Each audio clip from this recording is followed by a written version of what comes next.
पहचानना नहीं चाहती पार्वती? ए लो मैया री मैया, ई का कहत हो महारानी जी? काहे नहीं पहचानेंगे हम आपका? पहचाने हैं तो ही तो आरती उतारे हैं हम आप ही का, चरण छुए हैं हम अपनी महारानी के। क्यों री चंपा, का कहत हो? ठीक कहत हो, जो तुम कहत हो हम भी वही कहत हैं। आप सुनत है ना महारानी जी, हमार सखियां भी यही कहत हैं। अब और अधिक तुम्हारा स्वांग हमसे देखा नहीं जाता पार्वती। इसमें कोई संदेह नहीं रहा कि तुम हमारी पुत्री हो और शिव शंकर की भार्या देवी पार्वती। अब छोड़ो ये सब स्वांग और चलो मेरे साथ महल में। जब तक शिव शंकर तुम्हें स्वयं लेने नहीं आ जाते, मैं तुम्हें अपने पास रखूंगी। चलो। कहीं ये पर्वतिया स्वांग करे है? कौन जाने ये पर्वतिया है कि पार्वती है। महारानी उनका पुत्री कहत है। शिव जी की भार्या कहत है। हमको तो कुछ गड़बड़ लागे है। ही देखा, महारानी हमका अपनी बिटिया बतावत है, पर हमरे ऐसन भागे कहाँ। हमका अपना महल में ले जावे की चाहत है। का हो सखियों, का कहत हो? जावे हम इनके संग? नहीं नहीं, तुम सबका छोड़कर हम कैसे जा सकत हैं? ये पार्वती नहीं, पर्वतिया है, पर्वतिया।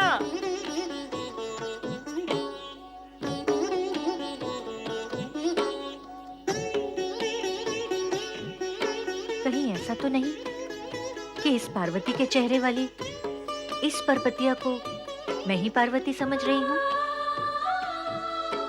एक से चेहरे वाली दो कन्याएं भी तो हो सकती हैं। नारायण नारायण। महारानी मैना, प्रणाम। प्रणाम माता पार्वती। प्रणाम नानी जी। माता, आपके इस अपरिचय और स्वांग के कारण कहीं कोई अनर्थ न हो जाए। रूठे हुए भगवान भोलेनाथ अत्यंत सुंदर नर्तकी महानंदा के महल में पहुंच चुके हैं, जहां महानंदा उन्हें लुभाने के लिए हर संभव प्रयत्न कर रही है।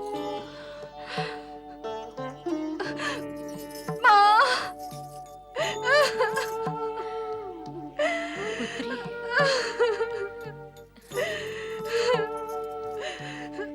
सुना माता आपने? भगवान शिव शंकर मुझसे रुष्ट होकर कहाँ तक जा पहुँचे हैं। अब मैं क्या करूं माता? मैं क्या करूं?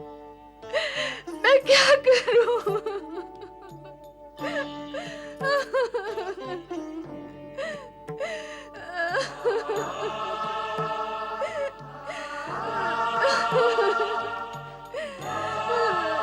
आंसू मत बहाइए माता, मैं उस दुष्ट महानंदा को इसी क्षण दंडित करूंगा। श्री गणेश, मुझसे कोई भूल तो नहीं हुई? नहीं देवर्षि, भूल कैसी? आपने तो रहस्य पर पड़े आवरण को हटाकर स्थिति को सुधार दिया है। वैसे भी हम सब तो शिव लीला के पात्र हैं। वही करेंगे जो वो चाहते हैं।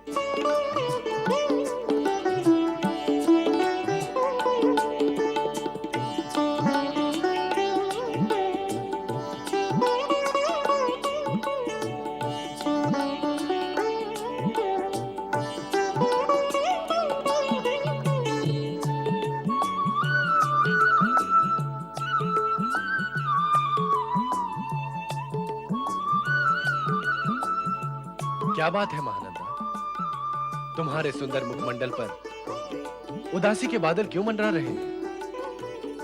स्वामी, आपके द्वारा दिए गए वचन और मेरी स्वीकृति के अनुसार 3 दिन तक मैं आपकी पतिव्रता पत्नी हूँ, किंतु अब तक आपने मुझे अपने से दूर दूर रखा और अपनी सेवा का अवसर नहीं दिया।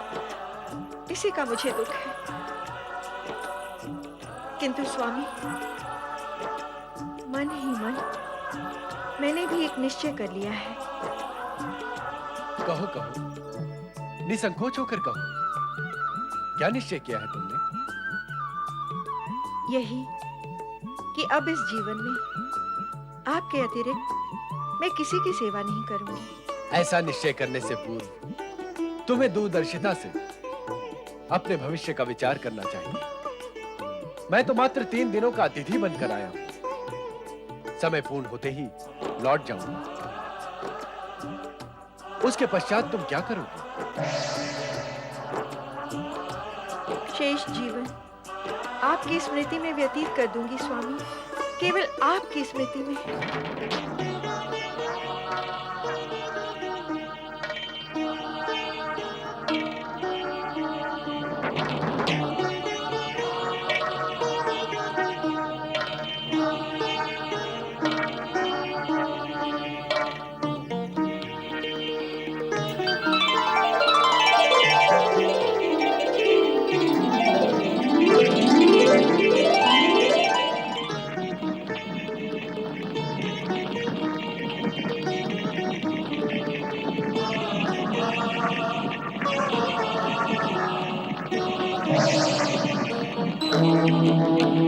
अग्नि, मेरे पूजा घर में अग्नि कैसे लगी?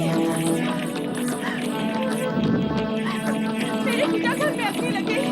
कोई तो मेरे पूजा घर की रक्षा करो। चंद्रिका, भद्रेश, रूपाली, शीघ्र आओ। जल्दी आओ, देखो क्या हुआ। पहले शिवलिंग की रक्षा करो। पहले शिवलिंग की रक्षा करो। तुम लोग खड़े खड़े मुंह क्या देख रहे हो? चल लेके आओ। छोड़ दो मुझे, छोड़ दो मुझे, छोड़ दो मुझे।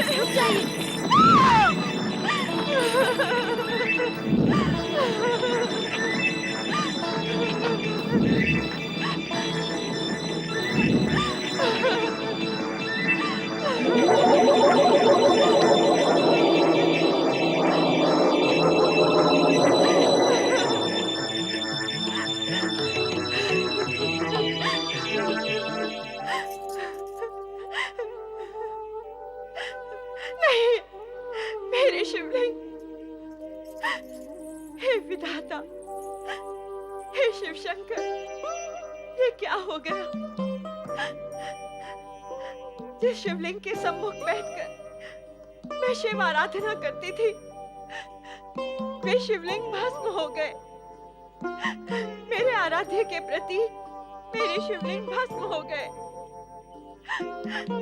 ये कैसा अनर्थ हो गया महेश्वर। रत्नों के शिवलिंग की रक्षा भी मैं न कर सकी। अग्निदेव का ये कैसा प्रकोप है। ये मेरे किस अपराध का दंड है।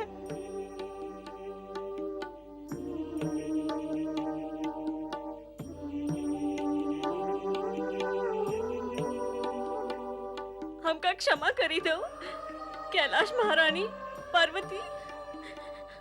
हम नहीं जानत रही तुमका कि तुम पर्वतिया नहीं देवी पार्वती हो। हमें क्षमा कर दियो देवी, हमसे भूल हो गई। हमका क्षमा कर दियो। हम तो का समझ रहे अपने जैसे गांव की छोरिया, पर तुम तो देवी पार्वती बा। हमका क्षमा करी दे। न जाने हम तुमको का कह दिए। तुम इतने बड़े महाराज की पुत्री और त्रिलोकीनाथ शिव जी की पत्नी।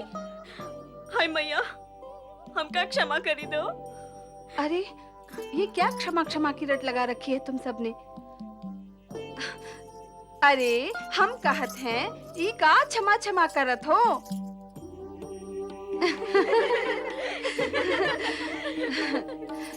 तुम सबने मेरे साथ वैसा ही व्यवहार किया जैसा मैं चाहती थी। तुम्हारा मन स्वच्छ और प्रेम भरा ना होता तो मैं तुम्हारे पास आती ही क्यों।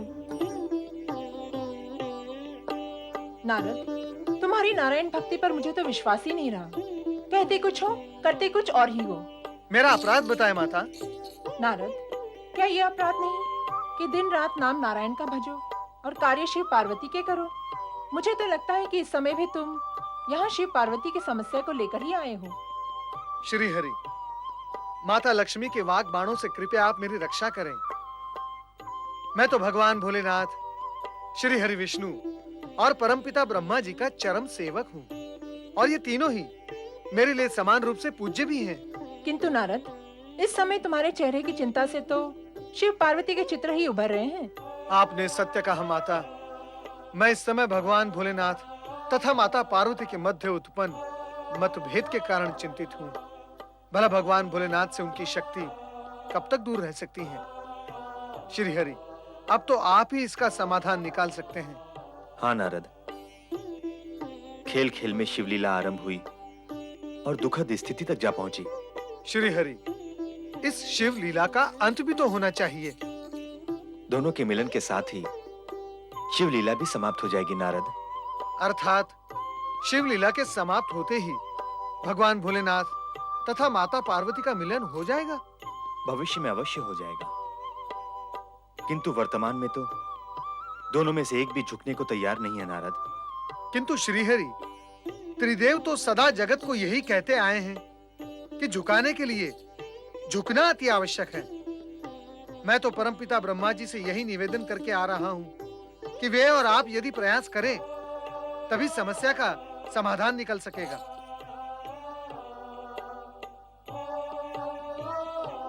देवी लक्ष्मी, देवी पार्वती आपकी सखी है ना? तो आप उनसे कहें कि अब इस प्रसंग का अंत करें। अर्थात उनसे झुकने के लिए कहूँ? नहीं, मैं उनसे कभी झुकने के लिए नहीं कहूंगी। और फिर मेरे कहने से क्या होगा? क्या वो मेरी बात मानकर झुक जाएंगी? नहीं, कदापि नहीं। चल, अब अपने घर चल।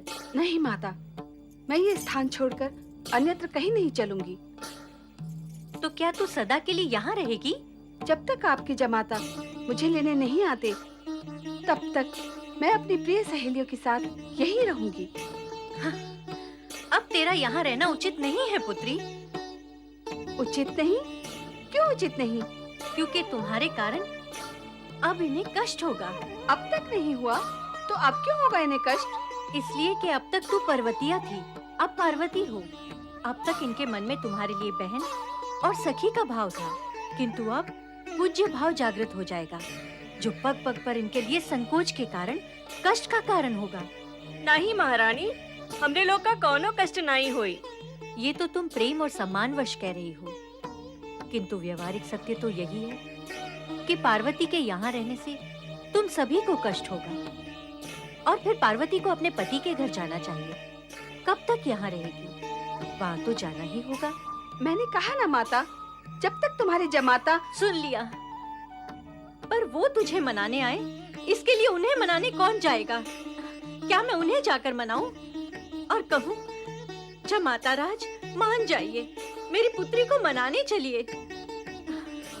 अरे, इतने समय से तुम्हारे संग सहेली बनकर रही है पार्वती, इसे समझा नहीं सकती कि इसे यहाँ से जाना चाहिए? हम इनको यहाँ से जावे को कहें, ऐसा भला कोई कह सकत है? यहाँ से जाने के लिए ना कहो, अपने माता पिता के घर जाने का अनुरोध करो, ताकि वहाँ से इसके पति के घर भेजने की व्यवस्था की जा सके। तुम सब इसकी सहेलियां हो ना, इसका हित नहीं सोचोगी? अब माने ही जाओ देवी पार्वती, महारानी जी की बात मानी जाओ। हाँ देवी, माता का कहना माने में भला हुई वे। हमको तो आपका सुख विचारे का ही है देवी पार्वती। सुन लिया पार्वती, अब तक जो तेरी सखियां थी, अब उनमें सखी भाव नहीं रहा है, आदर भाव जागृत हो चुका है। वो तुझे पर्वतिया कहकर नहीं पुकार रही हैं, देवी पार्वती कहकर पुकार रही हैं। अब भला तू यहाँ कैसे रह सकती है? रहूंगी, अवश्य रहूंगी। मैं इनके साथ सखी भाव से ही रहूंगी, पर्वतिया बनकर रहूंगी। पर तुझे यहाँ से चलना तो होगा ही। चलूंगी, किंतु समय आने पर। लगता है शिव शंकर के पास जाकर उन्हें मनाने और यहाँ लाने के अतिरिक्त अन्य कोई और उपाय नहीं। अब यही करना होगा पार्वती। संतान के सुख के लिए माता पिता को क्या क्या नहीं करना पड़ता।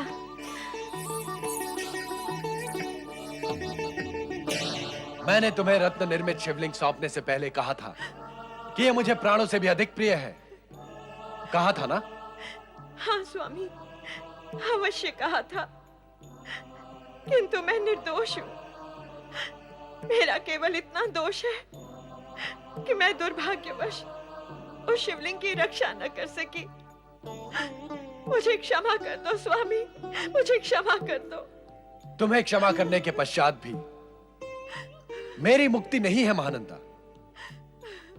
मैं अपने प्राण प्रिय शिव के बिना एक पल भी जीवित नहीं रह सकता।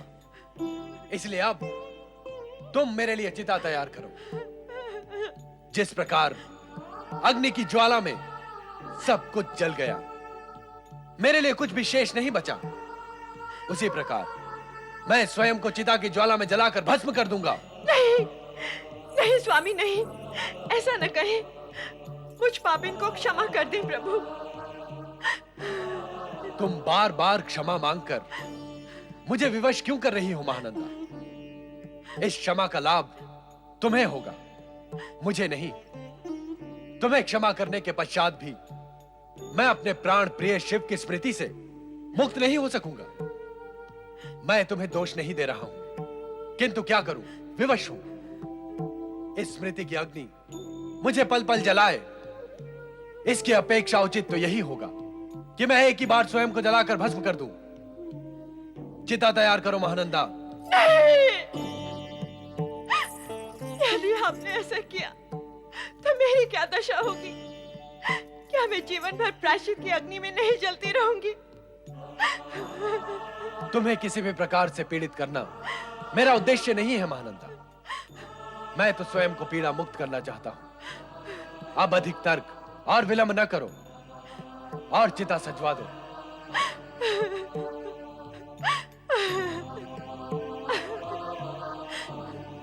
जैसी आपकी इच्छा स्वामी।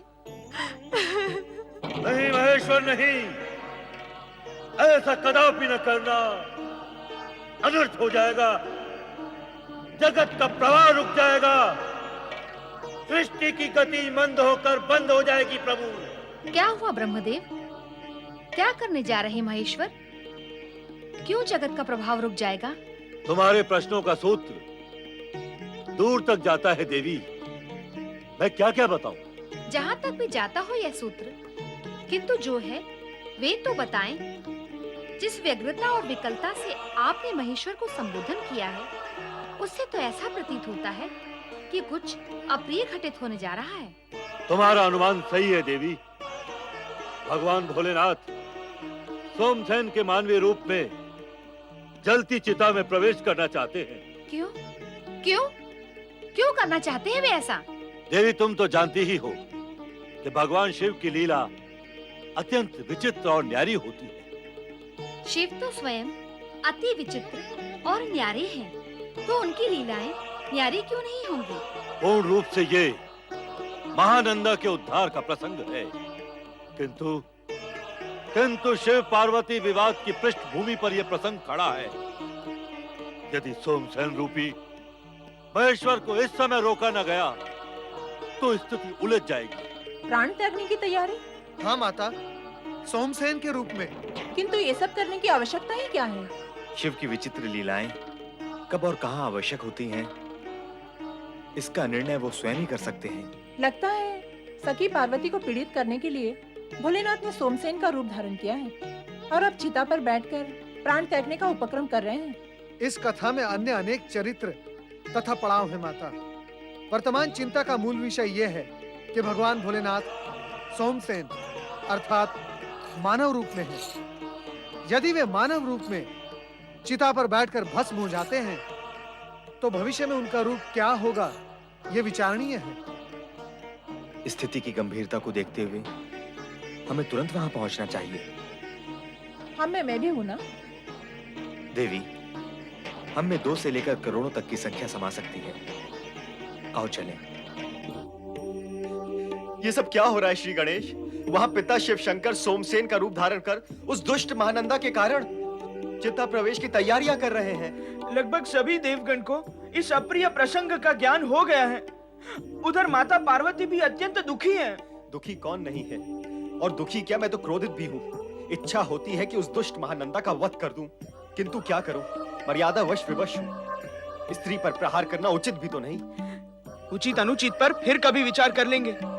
इस समय तो हमें चिता भूमि पहुंचकर पिता महादेव को रोकना होगा। हाँ चलो। हाँ। ओम नमः शिवाय, ओम नमः शिवाय, ओम नमः शिवाय, ओम नमः शिवाय, ओम नमः शिवाय, ओम नमः शिवाय, ओम नमः शिवाय, ओम नमः शिवाय। नमः शिवाय। ओम नमः शिवाय। ओम नमः शिवाय। ओम नमः शिवाय। हे महेश्वर, हे कैलाशपति, हे भोलेनाथ, रत्न निर्मित शिवलिंग में विराजित महादेव, मुझे दुख है कि मैं आपकी रक्षा नहीं कर सका। मुझे क्षमा करें प्रभु, मुझे क्षमा करें। मैं चिताग्नि में प्रवेश करके अपने द्वारा अनजाने में हुए घोर पाप का प्रायश्चित कर रहा हूं। स्वामी, स्वामी रुकिए। स्वामी, आपके वचन के अनुसार अभी तक 3 दिन पूर्ण नहीं हुए। वचन की मर्यादा और नैतिकता के कारण मैं आपकी धर्म पत्नी हूँ, और इस जगत की कोई भी पत्नी अपने पति को इस तरह चिता में जाते हुए नहीं देख सकती। देखने के लिए तुम्हें यहाँ चिता भूमि में आने की आवश्यकता ही क्या थी? न तुम यहाँ आती, न ये सब देखती। मेरा पतिव्रत धर्म मुझे यहाँ लेकर आया है स्वामी, केवल 3 दिन के लिए ही सही, किंतु मन, वचन, कर्म और समर्पित भाव से मैंने आपको अपना पति स्वीकार किया है। मैं आपसे पुनः प्रार्थना करती हूँ कि दुर्भाग्यवश जो अग्निकांड हुआ और रत्न में शिवलिंग की हानि हुई, उसे भूलकर भविष्य का विचार करें स्वामी। महानंदा, जिस प्रकार तुम्हें अपनी मर्यादा और धर्म प्रिय है, उसी प्रकार मुझे अपने शिव प्रिय है। चिता तक आकर प्रदक्षिणा लेने के पश्चात भविष्य का विचार करना धर्म विरुद्ध होगा। अब तो चिता में प्रवेश करना ही होगा। तुम्हारा हित इसी में है कि तुम अपने महल में लौट जाओ। आपका चिता को छोड़कर लौटना धर्म विरुद्ध है, तो क्या मेरा आपको छोड़कर लौटना धर्म संगत होगा? अब तो आप अपने साथ मुझे भी चिता में प्रवेश करने की अनुमति दें। तुम क्यों चिता में प्रवेश करोगी? तुम्हारा अपराध क्या है? तुम तो निर्दोष हो। अपराध अथवा दोष आपका भी क्या है? जितनी निर्दोष मैं हूँ, उतने ही आप भी हैं। रत्न में शिवलिंग के भस्म होने के लिए न आप दोषी हैं न मैं। फिर क्यों अकारण स्वयं को दंडित किया जाए? तुम फिर से तर्क करने लगी महानंदा। ये विषय तर्क का नहीं, भावना का है। अब तुम लौट जाओ और हमें चिता में प्रवेश करने दो।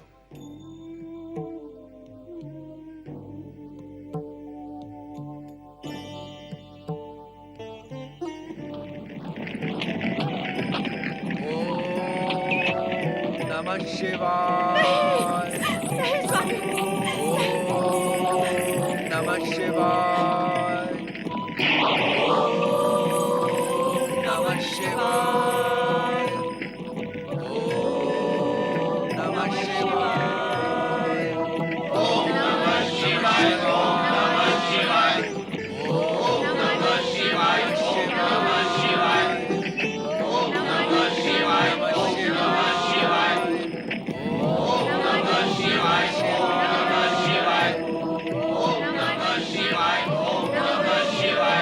ये क्या पिता महादेव, ये क्या किया आपने? शांत हो जाइए भैया कार्तिकेय। क्या ये समय शांति का है?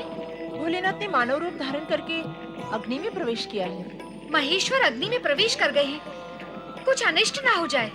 ओम नमः शिवाय। पिताश्री, हम आपके दर्शन को व्याकुल हैं। पिता महादेव प्रकट हो। हाँ भोलेनाथ, अपने मूल स्वरूप में दर्शन दें। हम प्रतीक्षा में खड़े हैं भोलेश्वर। ओम नमः शिवाय। दर्शन दे महेश्वर। हमारी पुकार सुनिए देवेश्वर। हे त्रिकालदर्शी, प्रकट हो जाएं। ओम नमः शिवाय। ओम नमः शिवाय। ओम नमः शिवाय। ओम नमः शिवाय। ओम नमः शिवाय।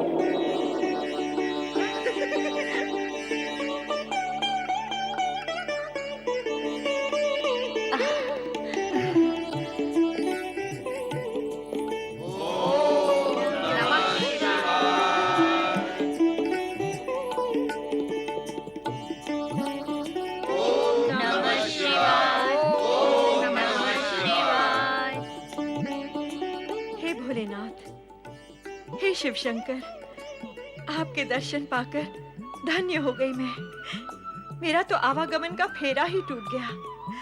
जन्म मरण से मुक्त हो गई मैं। क्या ये जानती थी मैं कि श्रेष्ठ ही सोमनाथ के रूप में मेरे आराध्य ही मेरे सामने हैं। मुझ जैसी तुच्छ नारी पर ऐसी महान कृपा। हे पतितों के उद्धार करता शिव शंकर, आपका दर्शन इस रूप में होगा, इसकी मैं कल्पना भी नहीं कर सकती थी। कल्पना करना नहीं, तुम्हारे लिए भक्ति करना ही उचित है।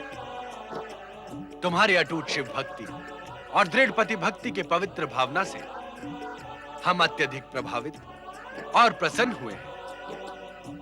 कला व सौंदर्य की भौतिक कृति व आजीविका भी तुम्हें शिव भक्ति और आत्मनीति से विमुख नहीं कर सकी। हम तुम्हें शिवलोक प्राप्ति का वरदान देते हैं।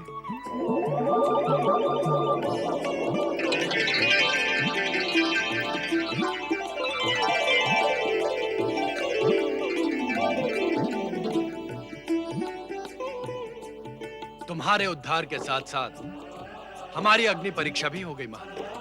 पतित उद्धारक सर्वेश्वर शिव शंकर की जय। शिव भक्त महामयी महानंदा की जय। नारायण नारायण। हे भोलेनाथ, आप परीक्षा देते कहाँ हैं? आप तो सारे जगत की परीक्षा लेते रहते हैं। भला आपकी परीक्षा कौन लेगा? शिव की परीक्षा शिवा तो ले ही सकती है। भोलेनाथ, जिसे आप परीक्षा कहते हैं, परोक्ष रूप में वही आपकी लीला है। सर्वथा विचित्र लीला, जो किसी की भी समझ में नहीं आती। पिता महादेव की लीलाएं जब माता पार्वती की ही समझ में नहीं आती, तो अन्य किसी की समझ में आने का प्रश्न ही नहीं उठता। इसके आगे का सत्य ये है कि यदि पति की लीला पत्नी की समझ में नहीं आती, तो पुत्रों की समझ में कैसे आएगी? क्यों भैया गणेश, ठीक कहा ना मैंने?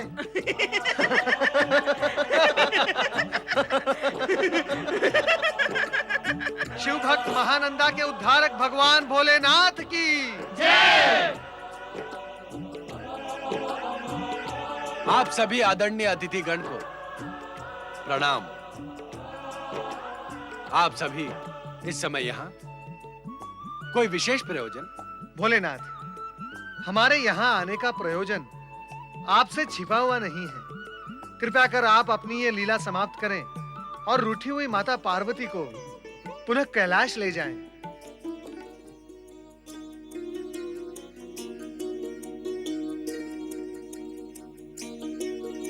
बुद्धि सिद्धि के पति श्री गणेश, हम ये स्पष्ट कर देना चाहते हैं कि हमारे मन में किसी के प्रति कोई दुराग्रह नहीं है, किंतु तुम्हें अपने पिता के गौरव का ध्यान रखते हुए वही करना चाहिए जो तुम्हें उचित प्रतीत हो। हाँ महेश्वर, इस समय वही करना उचित होगा जो दोनों पक्षों के हित में हो। हे शिव शंकर, यदि पार्वती से कोई त्रुटि हो गई हो तो मैं आपसे क्षमा याचना करती हूँ कि आप पार्वती को भी क्षमा कर दें। आप हमसे क्षमा मांगकर हमें क्षमा मांगने के लिए विवश न करें। यदि कोई त्रुटि हुई है तो उसमें हम समान रूप से भागीदार हैं, किंतु अब स्थिति में शीघ्र ही सुधार आएगा। हम सब की ओर से यह कार्य श्री गणेश करेंगे। श्री गणेश की जय।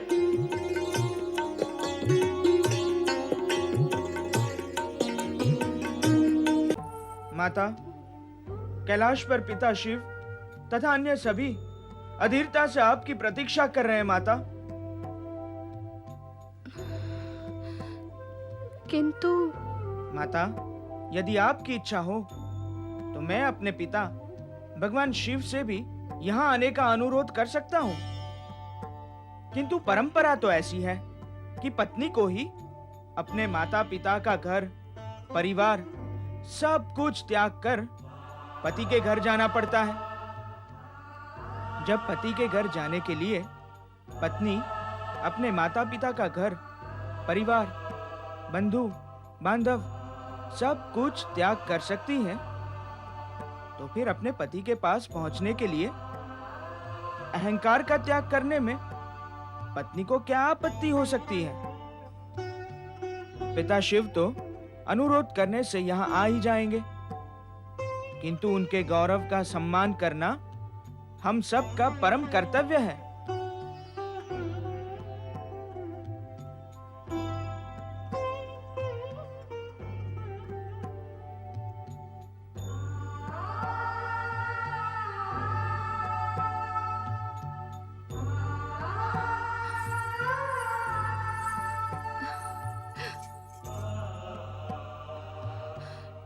मैं जा रही हूँ, मुझे जाना पड़ रहा है,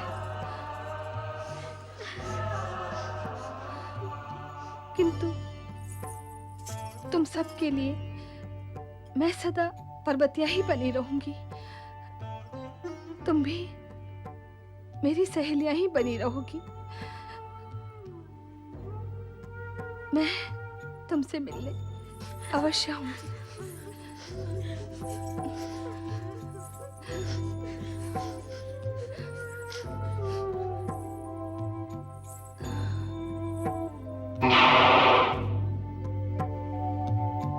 अब हम सबको देवी पार्वती के स्वागत की तैयारी करनी चाहिए। उनके आते ही हम सभी मिलकर उनकी जय जयकार करेंगे।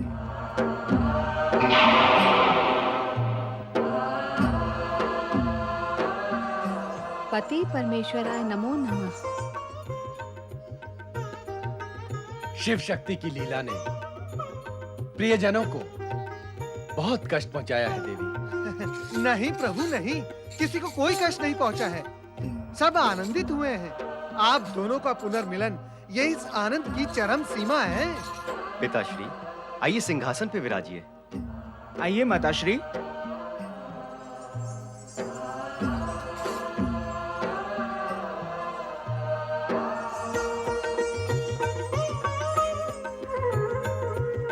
परात परब्रह्म आदि प्रभु भगवान शिव की आदि शक्ति माता पार्वती की शिव पार्वती का मिलन शिव लीला का ही एक भाग था।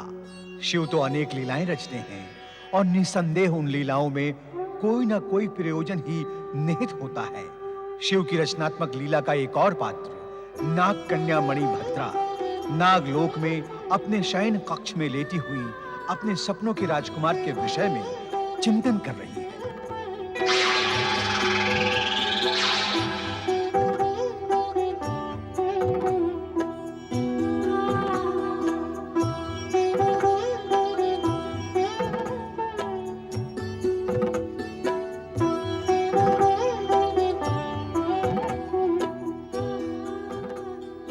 यही मेरे पति परमेश्वर हैं। इन्हें पति रूप में पाना ही होगा।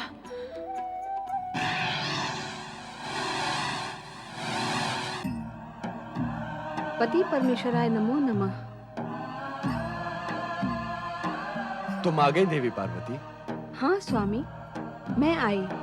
आप भी आ गए? हम कहाँ गए थे? कहीं गए हुए अवश्य थे स्वामी, अन्यथा समाधि में लीन होते हुए भी आप मुस्कुरा क्यों रहे थे? वो कारण तुम सुनोगी तो तुम भी हंसे बिना नहीं रहोगी। तो आप सुना ही दें स्वामी, हंसी की वो बात। देवी, नागलोक की एक राजकुमारी मणिभद्रा ने स्वप्न में देखे मानव राजकुमार चित्रांगद को पति के रूप में पाने की कामना की है। क्या ये बात हंसने जैसी नहीं है? नहीं स्वामी, यह ऐसी असंभव इच्छा नहीं है जिस पर हंसा जाए। आप चाहें तो असंभव को भी संभव कर सकते हैं। वैसे भी वह नागवंश आपका आराधक है। आपकी कृपा तो उन पर होनी ही चाहिए। देवी, प्राणी की सद्वृत्ति और सत्कर्मों के आधार पर आराध्य की कृपा अपना मार्ग स्वयं बना लेती है, किंतु यहाँ आवश्यकता कृपा की नहीं, जातिगत और वंशगत साम्य की है। किंतु स्वामी, समय साक्षी है कि इससे पूर्व भी मानव नाग, मानव दानव, मानव गंधर्व तथा देव और मानव में संबंध स्थापित हुए हैं। फिर मणिभद्रा के साथ ऐसी कौन सी बाधा है? अर्थात तुम भी यही चाहती हो कि नाग कन्या मणिभद्रा की एक असंभव मनोकामना पूर्ण हो। प्रश्न मेरी चाह का नहीं है स्वामी, उसकी भक्ति और आपकी कृपा का है। मैं तो केवल इतना ही चाहती हूँ कि आपके भक्त निराश न हों। उसने सच्चे मन से आपकी भक्ति की है, अब उसे फल देना आपके अधिकार की बात है।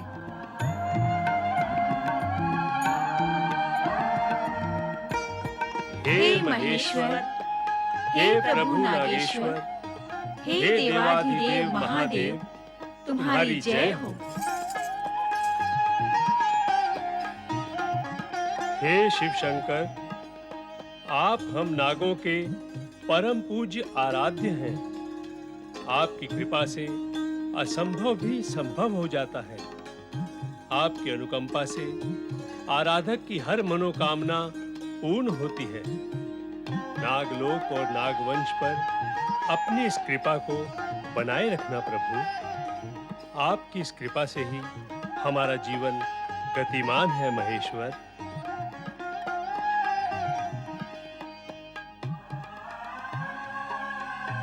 पिताजी, भगवान शिव की आराधना करने से सबकी मनोकामनाएं पूर्ण हो जाती हैं। क्या ये सत्य है? ऐसे निराधार प्रश्न का कारण, जब तुम्हारे पिता भगवान शिव के सम्मुख स्वयं इस सत्य को दोहरा रहे हैं, फिर तुम्हारी शंका क्या क्या कारण है? श्रद्धा भाव ना होने पर ही शंका जन्म लेती है पुत्री, और यदि मन में श्रद्धा है ही नहीं तो आराधना करने का क्या प्रयोजन है? क्षमा कीजिएगा पिताजी, क्षमा। आपको क्रोधित करना मेरा अभिप्राय नहीं था। तो फिर क्या था तुम्हारा अभिप्राय? जब भगवान शिव असंभव को भी संभव कर सकते हैं, तो फिर साधारण मनोकामना पूर्ति करने के लिए प्रश्न ही कहाँ उठता है? पुत्री मणिभद्रा, तुम अपनी मनोकामना तो कहो कि वो है क्या?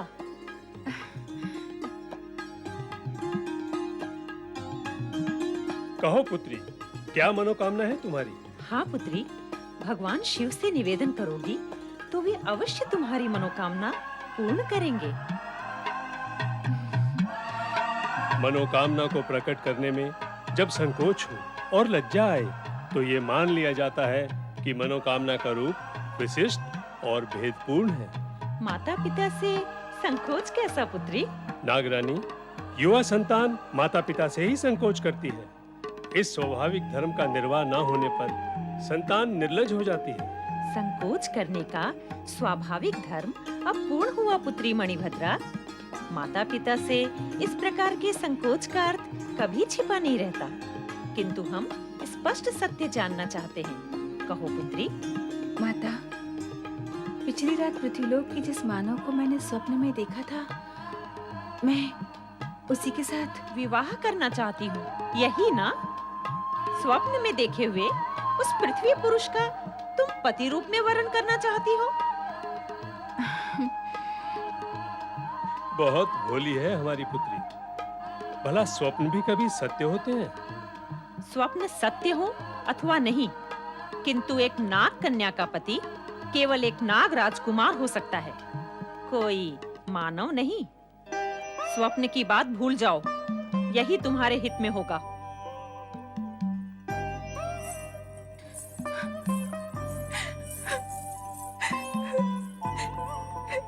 हे शिव शंकर, जब ये सत्य है कि आप असंभव को भी संभव कर सकते हैं, सभी की मनोकामनाएं पूर्ण करते हैं, तो फिर मेरी मनोकामना पूर्ण क्यों नहीं करेंगे? हे प्रभु, मैंने तो अपने मन में निश्चय कर लिया है, यदि मैं विवाह करूंगी तो स्वप्न पुरुष के साथ ही करूंगी। यदि मेरी भक्ति में सत्यता है तो मेरी मनोकामना अवश्य पूर्ण होगी, अवश्य पूर्ण होगी।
हे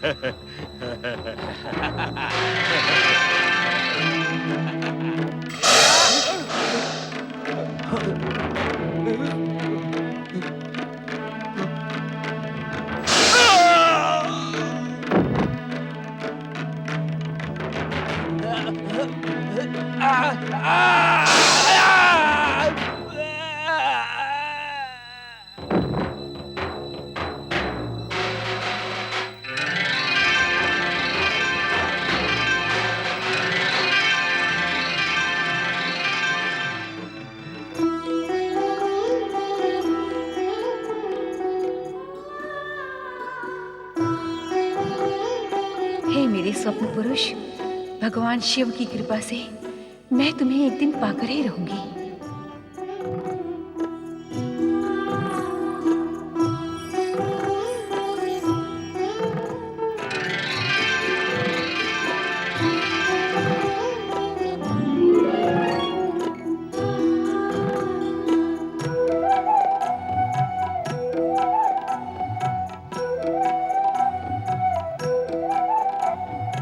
राजकुमार,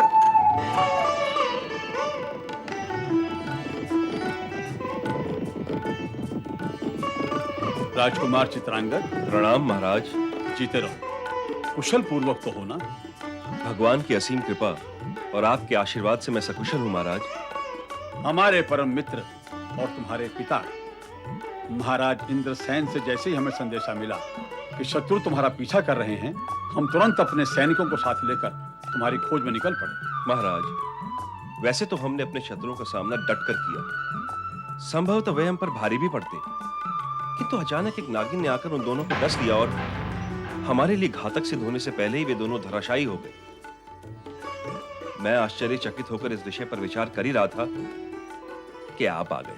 जीवन में जब भी ऐसे चमत्कार हो, इस सत्य को स्वीकार कर लेना चाहिए कि ये भगवान शिव की लीला है, चमत्कार है और कृपा है। वे अपने भक्तों की रक्षा के लिए सदैव तत्पर रहते हैं। जिसके वो रक्षक हो, उसे कोई हानि नहीं पहुंचा सकता। और चलें, महल की ओर प्रस्थान करें। जो आज्ञा। हे भगवान भोलेनाथ, मेरी पुत्री सीमंतनी पर दया करें। कुछ ऐसा करें जिससे ज्योतिषियों की बताई भविष्यवाणी मिथ्या सिद्ध हो। जीवन के अंत तक उसका सुहाग बना रहे। उस पर कृपा करो भगवान। उसे अखंड सौभाग्यवती होने का अवसर प्रदान करो महेश्वर। उसके सुहाग और भाग्य पर घिर आई काली छाया को हटा दो महेश्वर, हटा दो। दया करो प्रभु, दया करो, दया करो।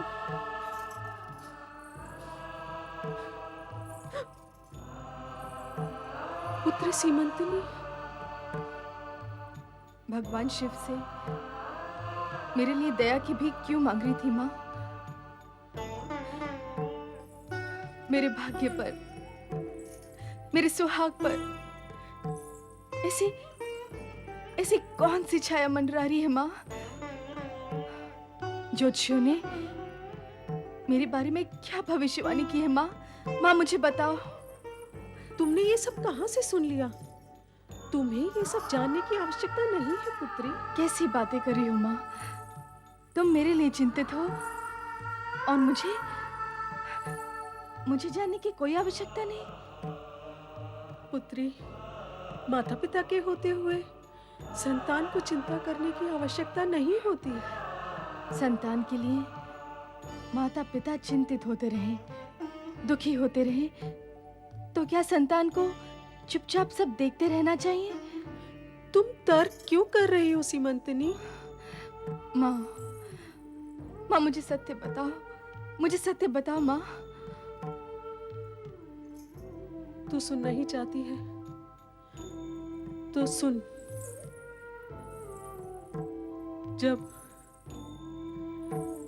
जब तेरा जन्म हुआ था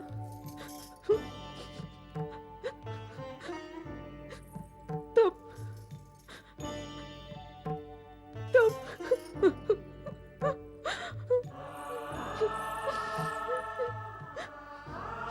कुछ अशुभ अवश्य है, इसलिए तुम इतनी चिंतित हो रही हो। माँ, मुझे बताओ कि जब मेरा जन्म हुआ था तब क्या हुआ था? ज्योतिषियों ने भविष्यवाणी की थी कि माँ, जो भी है उसे कह डालो। भविष्यवाणी की थी कि जब ये कन्या 20 वर्ष की होगी तो ये विधवा हो जाएगी।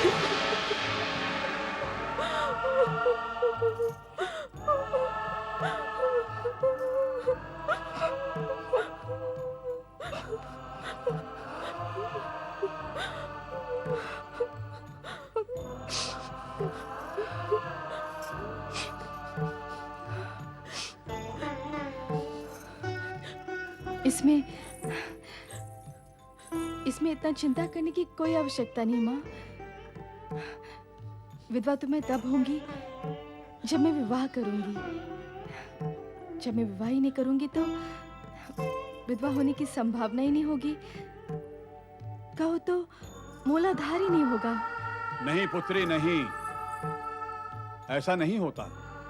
कभी भी और कहीं भी ऐसा नहीं हुआ। कोई भी पिता अपनी पुत्री को जीवन भर अविवाहित नहीं रख सकता। और फिर हमने तो आपके स्वयंवर का निर्णय भी ले लिया है।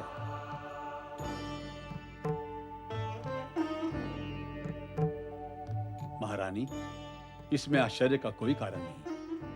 और हां, हम अपने मित्र इंद्रसेन के पुत्र को शत्रुओं से बचाकर अपने साथ ले आए हैं। उनके सत्कार और उनके स्वागत का सारा प्रबंध आप ही को करना है। अवश्य महाराज।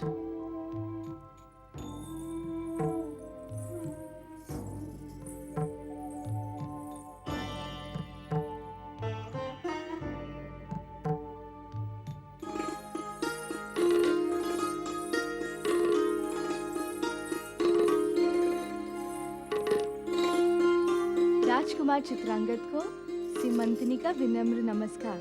राजकुमारी सीमंतिनी, नमस्कार। पिताजी ने बताया कि आप शत्रुओं को पराजित करके यहाँ पधारे हैं, इसलिए हमारी हार्दिक बधाई स्वीकार करें। नहीं राजकुमारी, मैं इस बधाई का पात्र नहीं हूँ। क्यों?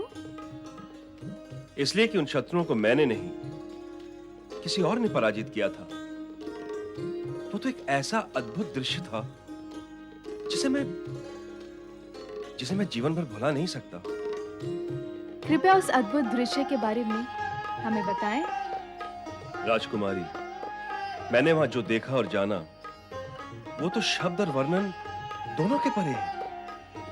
मैं अभी तक उस दृश्य के प्रभाव से मुक्त नहीं हुआ हूं। अब तक वो दृश्य मेरी आंखों के सामने घूम रहा है। वर्णन से परे होने के कारण उस दृश्य का आनंद केवल आप ही ले सकते हैं।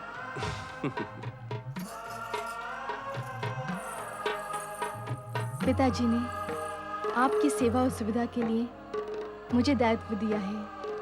कृपया बताएं मैं आपकी क्या सेवा कर सकती हूँ? आप मुझे लज्जित कर रही हैं राजकुमारी। मैं तो भगवान शिव से आपके स्वयंवर की सफलता की कामना करते हुए चाहता हूँ कि आपको एक योग्य और उत्तम वर प्राप्त हो।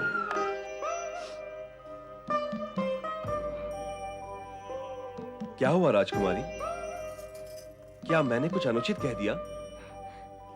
मैंने तो आपके स्वयंवर की सफलता की कामना की है। नहीं राजकुमार, आपने जो कहा वो उचित और शुभ था, किंतु मैं आपकी शुभकामना स्वीकार नहीं कर सकती। स्वयंवर में उपस्थित होकर मैं किसी का जीवन संकट में नहीं डाल सकती। स्वयंवर में आपकी उपस्थिति से किसका जीवन संकट में पड़ेगा राजकुमारी? स्वयंवर तो आपके लिए हो रहा है और आपकी उपस्थिति के बिना वो होगा भी कैसे? ये एक अत्यंत ही दुखद प्रसंग है। कृपया आप इसे यही समाप्त कर दें, यही उचित होगा। यह भी संभव है कि इसे तुरंत समाप्त ना करके इस पर चर्चा करके फिर इसे समाप्त करें तो और अधिक उत्तम होगा। यदि आपने ये ठान ही लिया है कि इस दुखद प्रसंग को जानकर रहेंगे तो सुने। जब मेरा जन्म हुआ तो ज्योतिषियों ने भविष्यवाणी की थी कि 20 वर्ष की आयु में मैं विधवा हो जाऊंगी। स्वयंवर में किसी का वरण करके मैं किसी का जीवन संकट में नहीं डालना चाहती।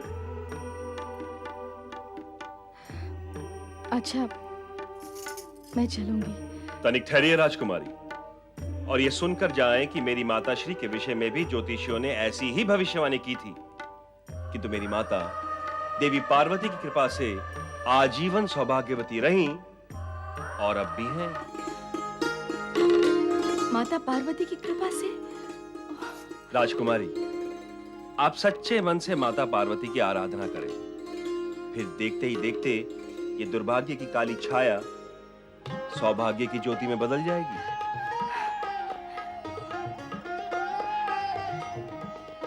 धन्यवाद।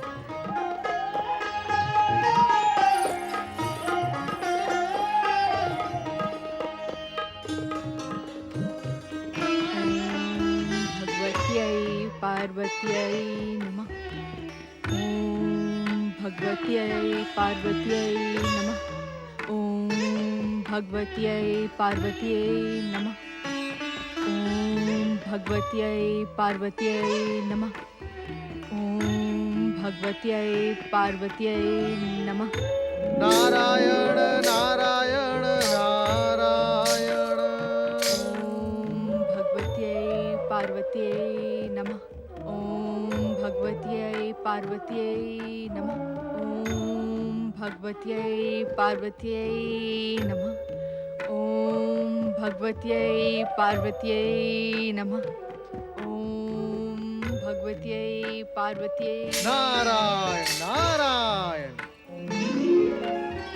ओम भगवत्यै पार्वत्यै नमः। ओम भगवत्यै पार्वत्यै नमः। ओम भगवत्यै पार्वत्यै नमः।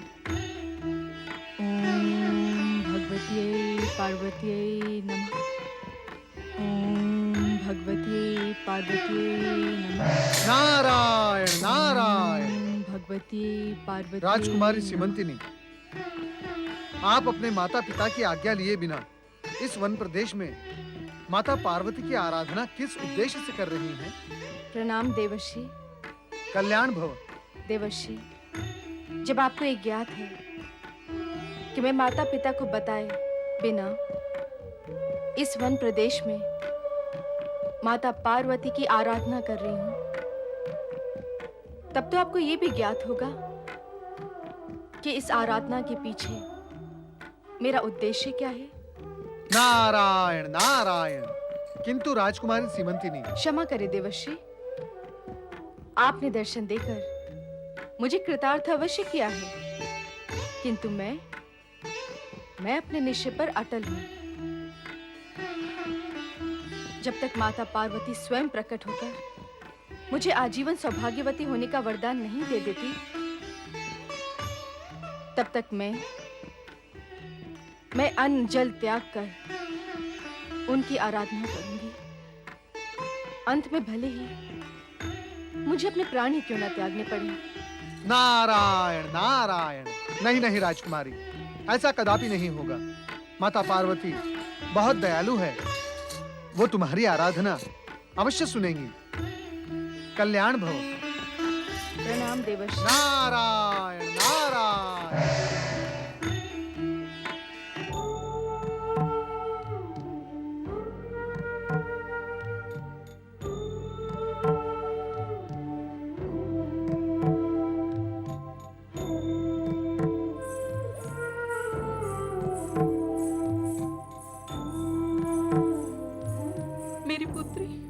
कहाँ है मेरी सीमंतनी?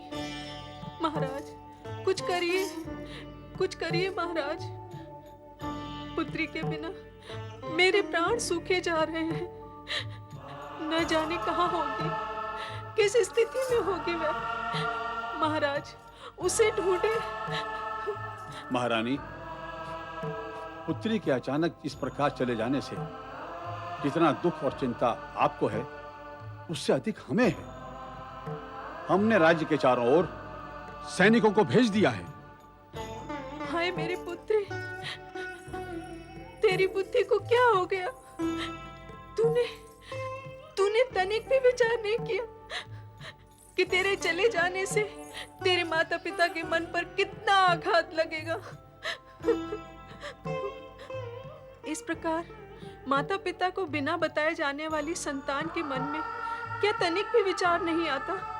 क्या उनकी बुद्धि इतना भी साथ नहीं देती कि वे सोच सके कि उनके इस प्रकार चले जाने से माता पिता का हृदय विदीर्ण हो जाएगा, उनका मन मस्तिष्क फट जाएगा।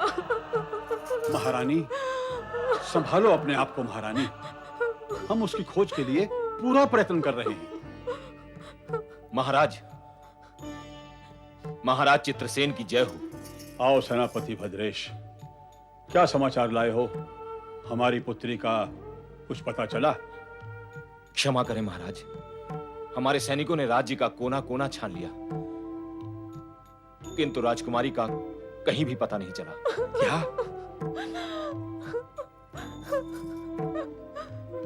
हे भगवान, ये किस संकट में डाल दिया है? उधर स्वयंवर के लिए राजाओं और राजकुमारों का आगमन आरंभ हो चुका है, और इधर जिस राजकुमारी का स्वयंवर है उसी का पता नहीं। कैसा मानसिक कष्ट भोगना पड़ रहा है हमें।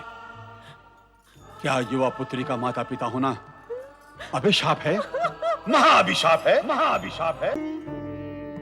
हे भोलेनाथ, हे शिव शंकर, देवों के देव महादेव, मेरी पुत्री को सुबुद्धि दे, सुमति दे, जिससे वो लौटकर अपने माता पिता के पास वापस आ जाए।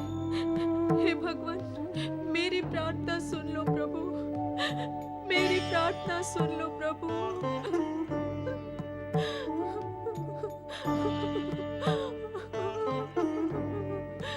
ओम नमः शिवाय, ओम नमः शिवाय, ओम नमः शिवाय, ओम नमः शिवाय, ओम नमः शिवाय, ओम नमः शिवाय, ओम नमः शिवाय, ओम नमः शिवाय, ओम नमः शिवाय।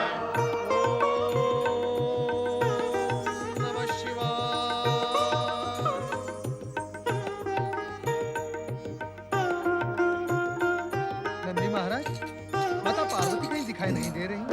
पार्वती कहाँ जाएगी कैलाश छोड़कर? हर समय कैलाश पर ही दिखाई देगी।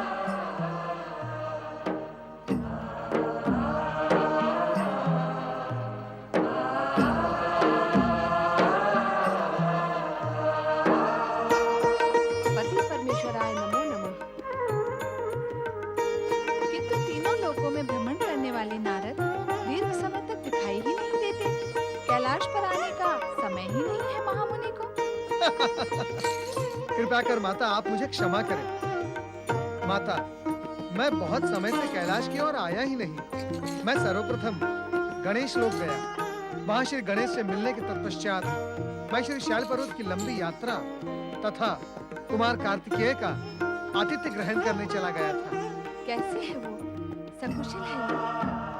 शक्ति स्वरूपिणी माता पार्वती के पुत्रों की कुशलता के विषय में प्रश्न ही नहीं बनता। वो तो सदा दूसरों की कुशलता के विषय में चिंतन करते रहते हैं। स्वयं तो कुशल होंगे ही। गणेश लोक से लौटने का मेरा तो मन ही नहीं कर रहा था। नारायण नारायण। और कुमार कार्तिकेय के प्रेम और आतिथ्य ने मुझे ऐसा बांधा माता, कि न तो संकोच के कारण वहां अधिक रहते बनता था और न ही मोह के कारण वो स्थान छोड़ते बनता था। और फिर मैं करता भी क्या? अब बस करो नारद। जिस कार्य के लिए कैलाश पर आए हो उसकी चर्चा न करके इधर उधर की बातें क्यों कर रहे हो? क्या पृष्ठभूमि तैयार कर रहे हो? तुम इस समय यहाँ देवी पार्वती से मिलने आए, यह बात इनसे स्पष्ट क्यों नहीं कहते? हाँ भगवान, सत्य तो यही है कि मैं माता पार्वती से कुछ निवेदन करने आया हूँ। कहो नारद, क्या कहना चाहते हो? माता, मुझे जो कहना है उसका ज्ञान तो आपको है ही। मैं तो केवल इतना निवेदन करना चाहता हूँ कि आप अपनी आराधिका राजकुमारी सीमंतिनी की प्रतिज्ञा की लाज अवश्य रखें। अर्थात देवी पार्वती, क्या तुम अपनी आराधिका पर प्रसन्न होकर उसके भाग्य का लेख मिटा सकती हो? उसके भाग्य के उन रेखाओं को मिटा सकती हो जो भाग्य द्वारा खींची गई हो? क्या तुम सीमंतिनी के वैधव्य को रोक सकती हो? आपकी कृपा से प्राप्त शक्ति का प्रयोग करके मैं असंभव को भी संभव कर सकती हूँ स्वामी। सो तो संपूर्ण जगत जानता है माता कि आप शक्ति स्वरूपिणी हैं। आपके लिए कुछ भी असंभव नहीं है। भगवत्यै पार्वत्यै नमः।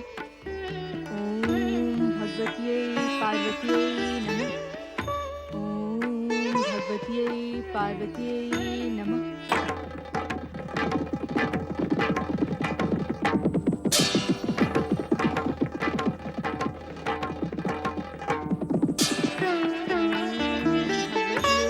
पार्वतीयै नमः।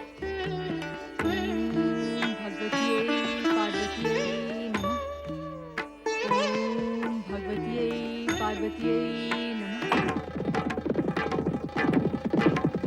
ओम भगवत्यै पार्वत्यै नमः। ओम भगवत्यै पार्वत्यै नमः। ओम भगवत्यै पार्वत्यै नमः। ओम भगवत्यै पार्वत्यै नमः।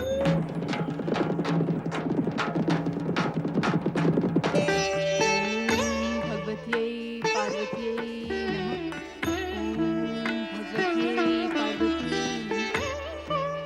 ओम भगवत्यै पार्वत्यै नमः।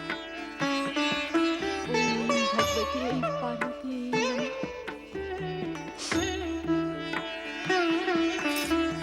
माता पार्वती, क्या राजकुमार चित्रांगद ने मुझे भ्रमित किया था? माता पार्वती, क्या मेरी पुकार आप तक नहीं पहुंच पाएगी? क्या आपकी करुणा, आपकी कृपा मुझ तक नहीं पहुंच पाएगी?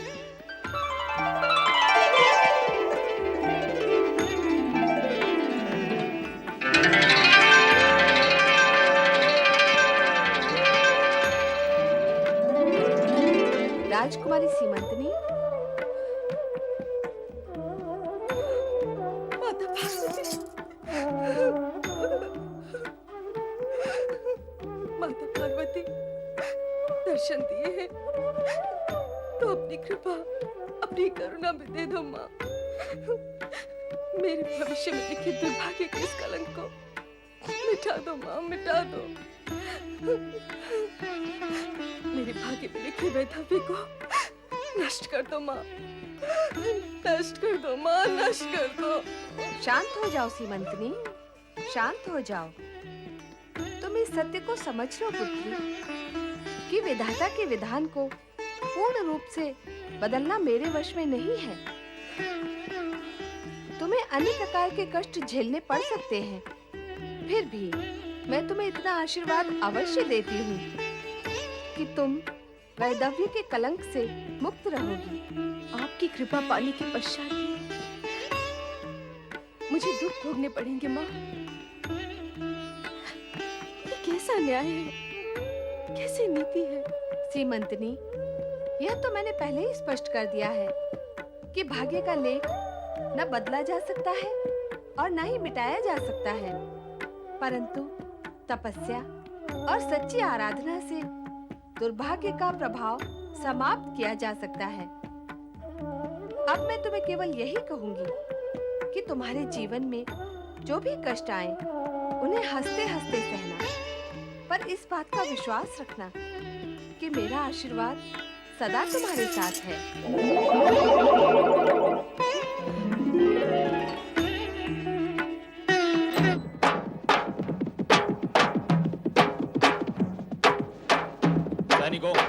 तुम उधर देखो, मैं इस दिशा में देखता हूँ।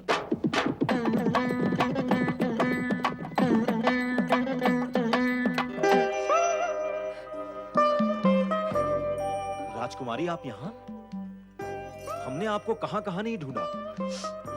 वहां राजमहल में महाराज और महारानी आपके लिए कितने चिंतित और व्याकुल हो रहे हैं। तो क्या मैं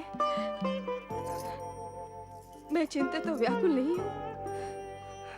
किंतु महाराज चित्रसेन की घोषणा के अनुसार आपके स्वयंवर का आयोजन हो चुका है और आपके स्वयंवर में भाग लेने के लिए दूर दूर राज्यों से राजपुरुष पधार चुके हैं। और ऐसे समय में आपके वहां ना होने से महाराज व महारानी को अपयश की कितनी पीड़ा भोगनी पड़ सकती है, तनिक उसका अनुमान लगाए राजकुमारी। क्योंकि संतान के सुख के लिए माता पिता कष्ट उठाए और संतान स्वयं के सुख के लिए माता पिता को कष्ट दे, इसमें अंतर होता है राजकुमारी। क्योंकि संतान के सुख के लिए माता पिता जो कष्ट उठाते हैं वो कष्ट आनंद देता है, किंतु संतान जो कष्ट देती है वो पीड़ा माता पिता के लिए असहनीय होती है। यदि इस सेवक की बात आपकी समझ में आ गई हो तो शीघ्र ही राजमहल चलें और आपकी चिंता में व्यक्त महाराज व महारानी के चित्त को शांत करें।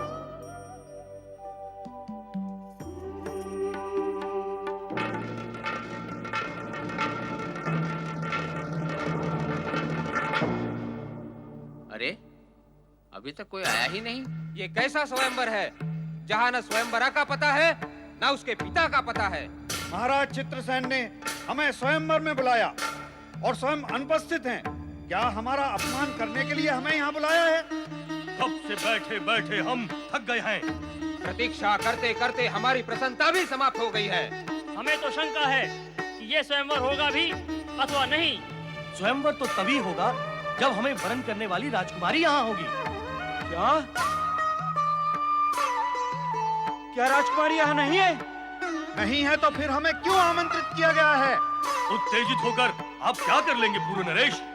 हाँ, संभव है राजकुमारी का किसी से नेत्र मिलन, प्रणय प्रसंग हो तथा वरण का आयोजन भी अन्यत्र कहीं हो। न राजा चित्रसेन उपस्थित हैं, न राजकुमारी सीमंतनी। इसलिए स्थिति और आसार कुछ कुछ ऐसा ही संकेत दे रहे हैं। स्वयंवर में उपस्थित सभी राजपुरुषों का हम महाराज चित्रसेन और महारानी चंद्रिका की ओर से हार्दिक स्वागत करते हैं। आप सभी ने इस शुभ घड़ी की धैर्य पूर्वक प्रतीक्षा की, इसके लिए आप सभी आदरणीय राजपुरुषों को अनेकानेक धन्यवाद। अभी कुछ ही क्षणों में राजकुमारी सीमंतनी यहां उपस्थित होंगी और इस स्वयंवर का कार्यक्रम गतिमान होगा।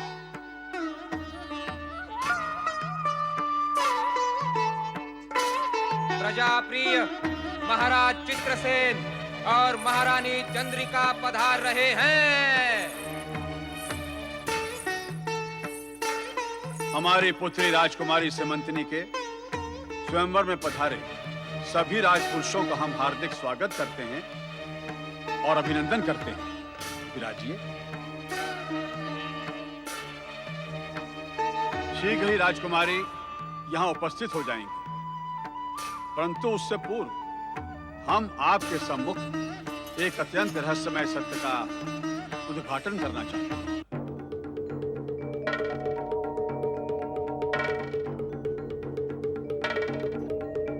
क्योंकि उस रहस्यमय सत्य का संबंध हमारी पुत्री सीमंतनी से है, जिसके स्वयंवर में आप लोग पधारे हैं।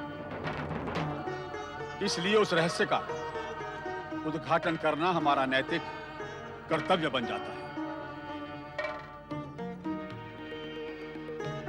कुछ जोशियों ने उसके बारे में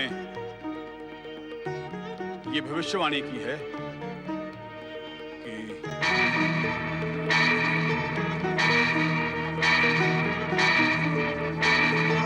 क्या भविष्यवाणी की है जोशियों ने? शीघ्र कहें कि क्या है वो भविष्यवाणी? कि जब हमारी पुत्री 20 वर्ष की अवस्था में होगी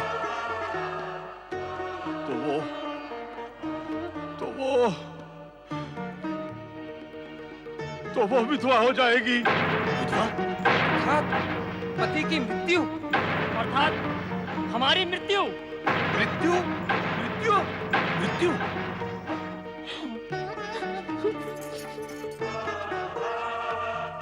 आप में से कुछ ऐसे हो सकते हैं जिनको इस प्रकार की भविष्यवाणियों पर विश्वास ही नहीं, और कुछ शूरवीर ऐसे हो सकते हैं जो इस भविष्यवाणी को सत्य मानकर भाग्य की ना मिटने वाली रेखाओं को मिटाने के लिए अपने आप को प्रस्तुत करते हैं।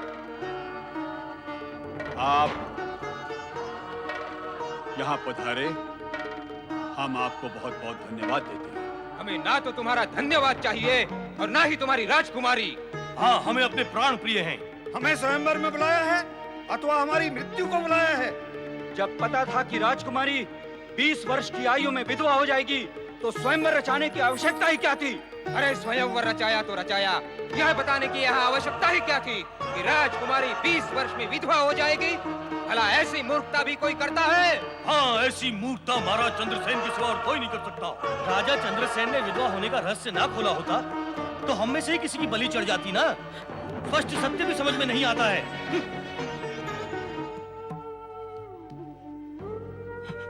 भगवान,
चिंता न करो सिमंतिनी, तुम्हें भी माता पार्वती की कृपा पर मेरे जैसा ही विश्वास होना चाहिए।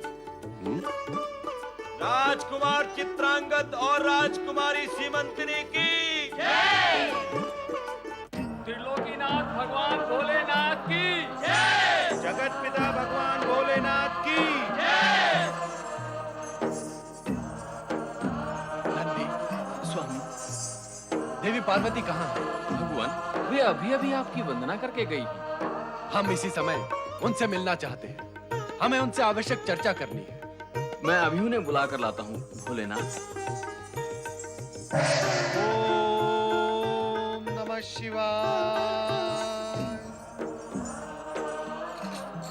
भोलेनाथ, यदि आपको मेरा इस समय यहाँ उपस्थित होना अनुचित प्रतीत होता हो तो। नारद, तुम अपनी उत्सुकता को शांत करने के लिए समय असमय न देखकर कभी भी कहीं भी प्रकट हो जाते हैं। हम ये भी जानते हैं कि इस समय तुम हमारे और पार्वती के बीच विवाद उत्पन्न करने यहाँ आए हो।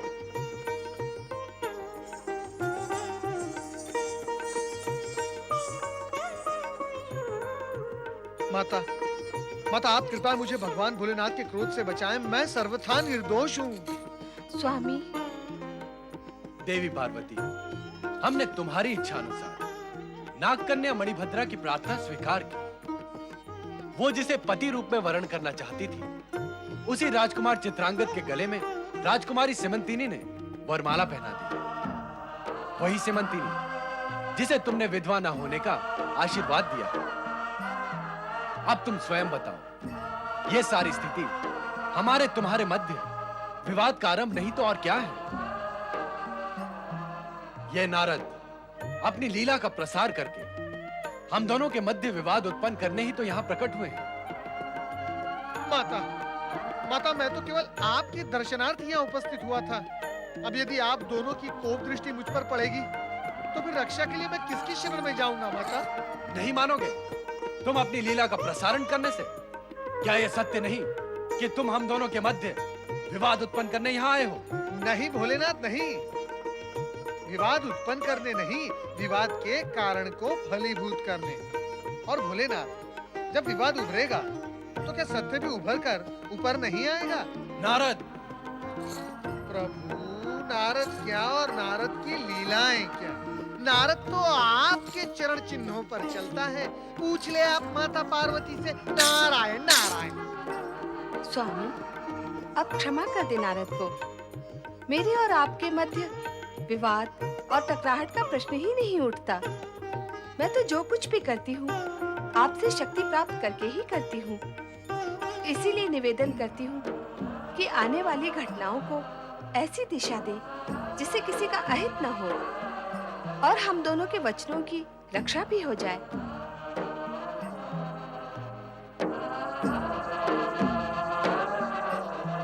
आराध्य हैं शिव शंकर, आपकी कृपा पर मुझे पूर्ण विश्वास है। फिर भी मेरी मनोकामना अब तक अपूर्ण है। क्या मेरे भाग्य में केवल प्रतीक्षा करना ही लिखा है? आपकी कृपा पात्र होकर भी क्या मुझे केवल प्रतीक्षा ही करनी होगी? फिर मेरे विश्वास का क्या होगा प्रभु? क्या होगा मेरे विश्वास का? पुत्री, तो जिस मनोकामना की पूर्ति के लिए शिव शंकर से प्रार्थना कर रही है, उसका पूर्ण होना असंभव है। ये तूने क्या किया पुत्री? ऐसी कामना ही क्यों की जिसका पूर्ण होना संभव ना हो? इसमें असंभव क्या है पिताजी? एक मानव राजकुमार तुझे नागलोक में कहाँ मिलेगा पुत्री? इस लोक में मानव की उपस्थिति तो असंभव ही है। और नागवंश की परंपरा है कि नाग कन्या का विवाह नागलोक के ही किसी राजकुमार से होना चाहिए। उचित यही होगा कि मानव राजकुमार का विचार ही मन से निकाल दे और नागलोक के ही किसी युवक को अपनाकर इस दुर्दशा से मुक्त हो पुत्री। पिताजी, मन से मानव राजकुमार का विचार निकाल देना अब मेरे लिए संभव नहीं रहा। मैंने आपके मुख से यही सुना था। हमारे आराध्य भगवान शिव शंकर अपने भक्तों की मनोकामना अवश्य पूर्ण करते हैं। वो असंभव को भी संभव कर देते हैं। मुझे आपकी बात और भगवान शिव की कृपा पर पूर्ण विश्वास है।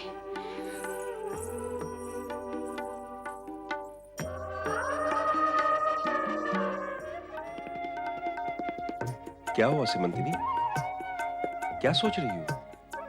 माता पार्वती की कृपा से हमारा अटूट मिलन हो गया है।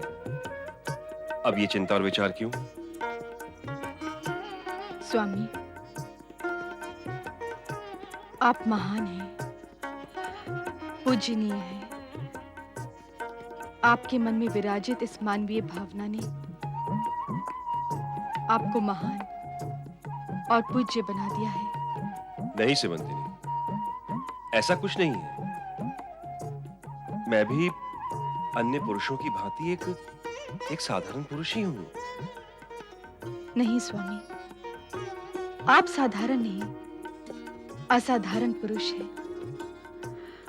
जब स्वयंवर में आए सभी राजपुरुष पिताजी की घोषणा, वे मेरे बारे में अप्रिय सत्य जानकर भयभीत होकर वहां से चले गए, तब सब कुछ जानते हुए भी आपने मेरे पिताजी वे स्वयंवर की प्रतिष्ठा का विचार किया। ये कार्य किसी साधारण पुरुष का नहीं हो सकता। सब कुछ जानते हुए भी आपने मुझे अपनाया। ये आपके व्यक्तित्व वे गुण ही हो सकते हैं। सिमंतिनी, सत्य ये है कि तुमने मुझे अपनाया। स्वयंवर तुम्हारा था और तुमने स्वेच्छा से मुझे अपने वर के रूप में स्वीकार किया। ये तभी संभव हुआ जब आप स्वयंवर स्थल में बैठे रहे। यदि आप भी और राजपुरुषों की भांति वहां से चले जाते तो स्वयंवर स्थल पूर्ण रूप से खाली हो जाता। वरमाला मेरे हाथों में ही रह जाती।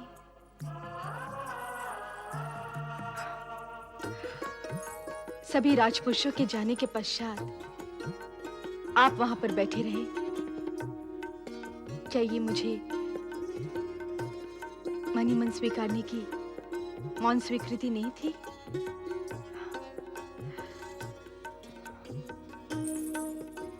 राजपुरुषों ने मेरा और मेरे पिताजी का घोर अपमान किया, किंतु आपने अंत में आके स्थिति को संभाल लिया। ये जानते हुए भी कि मैं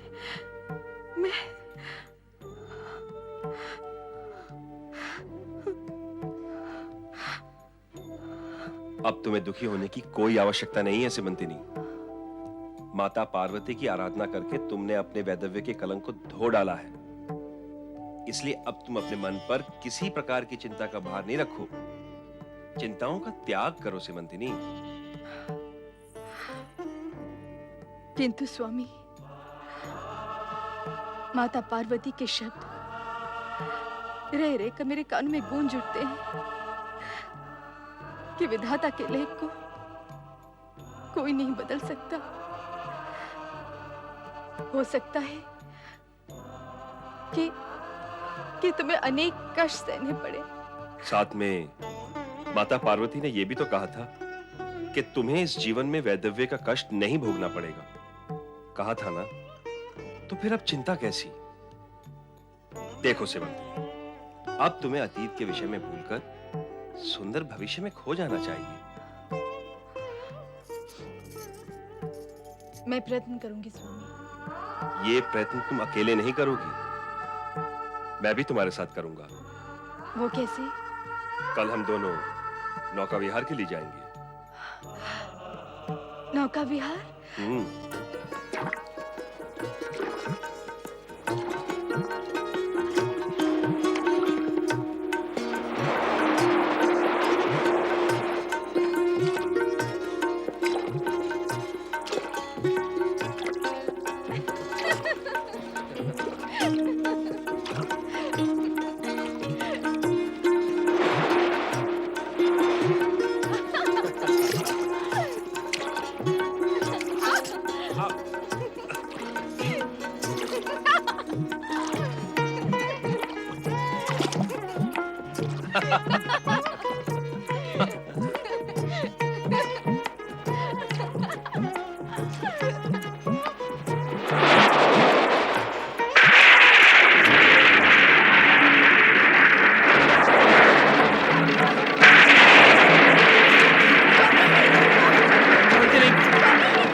मानव लगता है।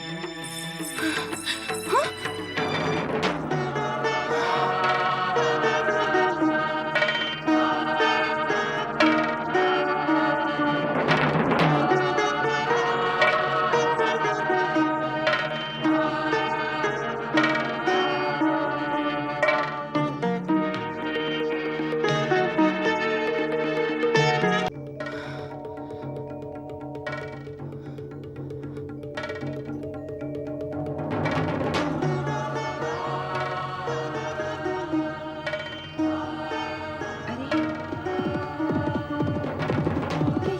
घुड़सवार है?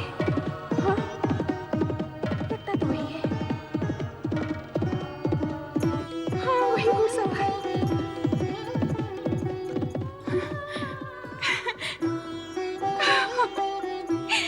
हे प्रभु, प्रभु, हे शिव शंकर, मुझे क्षमा करें। मैंने आपकी कृपा पर अविश्वास किया, किंतु आपने अपने भक्तों का विचार कर उन पर अपनी कृपा प्रकट की। मेरे सपनों के मानव राजकुमार को नागलोक भेज दिया। आप धन्य हैं प्रभु, धन्य हैं आप, धन्य हैं प्रभु।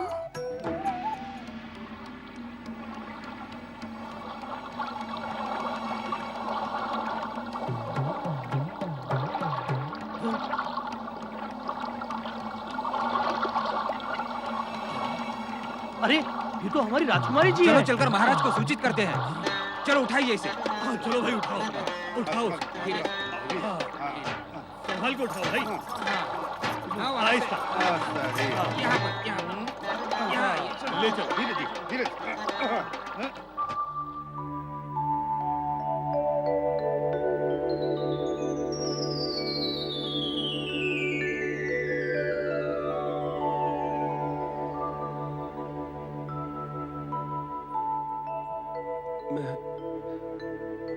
कहाँ हूँ मैं कहाँ हूँ? चिंता और भय की आवश्यकता नहीं है। ये नागलोक है राजकुमार। भगवान शिव की कृपा से तुम नागलोक में आ गए हो। नागलोक? मैं तो ये भी नहीं जानता कि मैं कौन हूँ। कौन हूँ मैं? तुम एक राजकुमार हो। तुम मेरे स्वप्न में आते रहे हो, अर्थात मेरे स्वप्नों के राजकुमार। अब तुम यहीं रहोगे। राजकुमार? हाँ। स्वप्नों का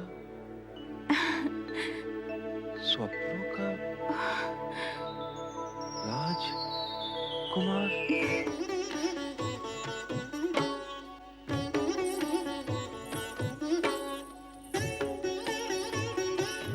सुनो महारानी, भले ही भगवान शिव ने स्वयं ही इसे हमारी पुत्री के लिए नागलोक भेज दिया है, किंतु नागलोक की परंपरा के अनुसार हम इन दोनों का विवाह नहीं कर सकते।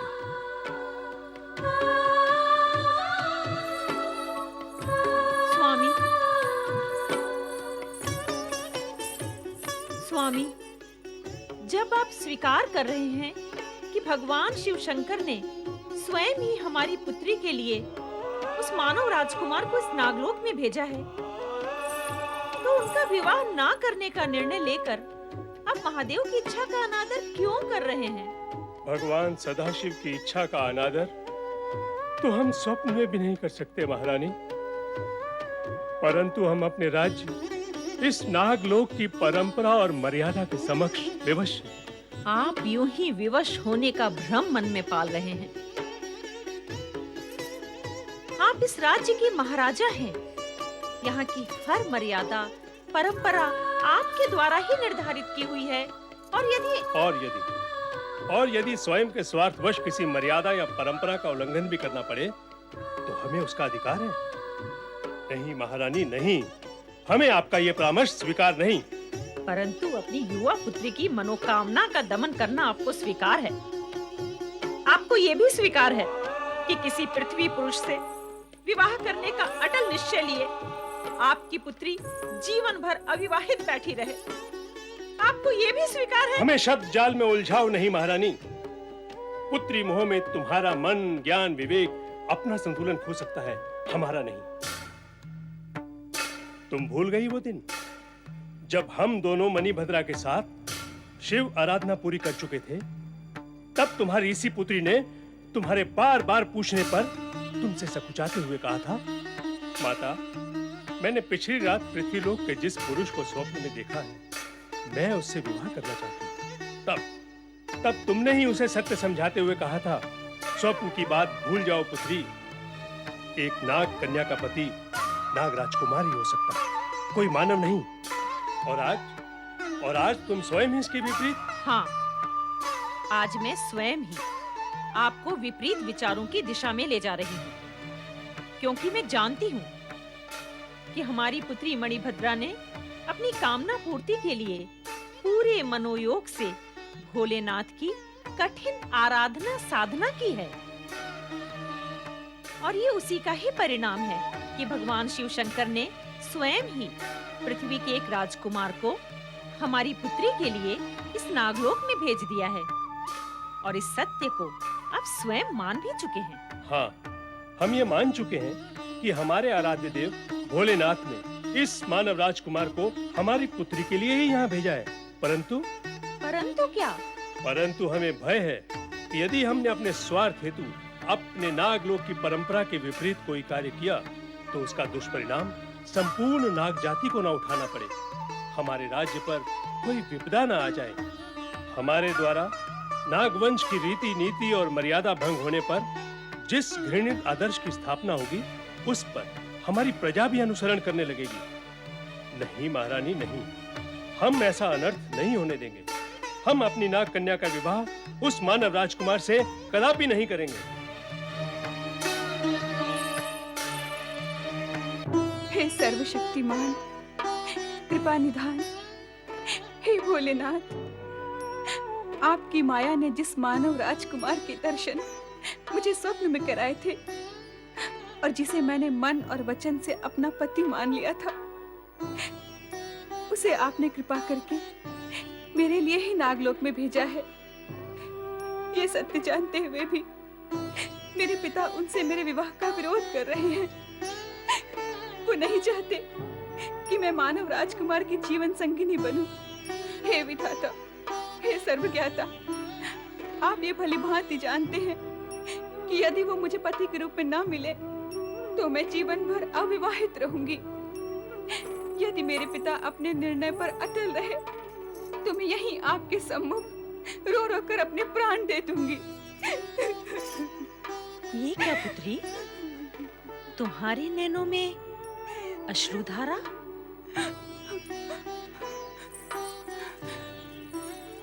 हाँ माता, जब तप का इच्छित फल सामने हो और प्राणी उसे पा न सके तो मन तो व्यथित होगा ही, नैनों में अश्रु तो आएंगे ही। मैं तुम्हारी व्यथा चिंता को समझती हूँ पुत्री। तुम्हारी इस व्याकुलता पीड़ा का आभास भी मेरे मन को है। इस पूरे घटनाक्रम का प्रभाव मुझ पर भी उतना ही है जितना कि तुम पर मैं तुम्हारी तरह निराश तो नहीं। तुम्हारे पिता इस समय राज्य में अपने ही द्वारा निर्धारित नीतियों, रीतियों और परंपराओं के वश में आकर स्वयं को अति विवश पा रहे हैं। वो तुम्हारा विवाह उस मानव राजकुमार के साथ करना तो चाहते हैं, किंतु अपने ही बनाए विधि विधान उन्हें इस बात की आज्ञा नहीं दे रहे।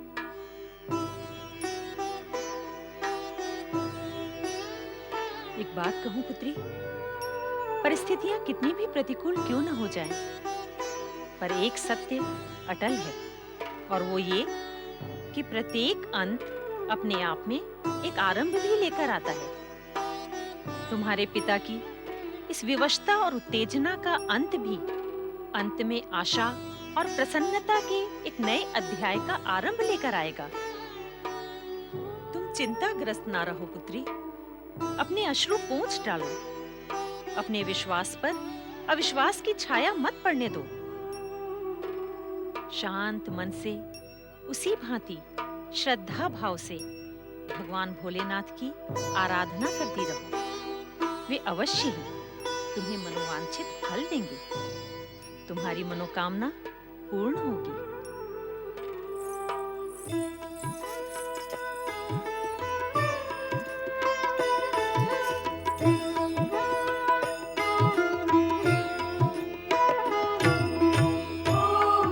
Shiva.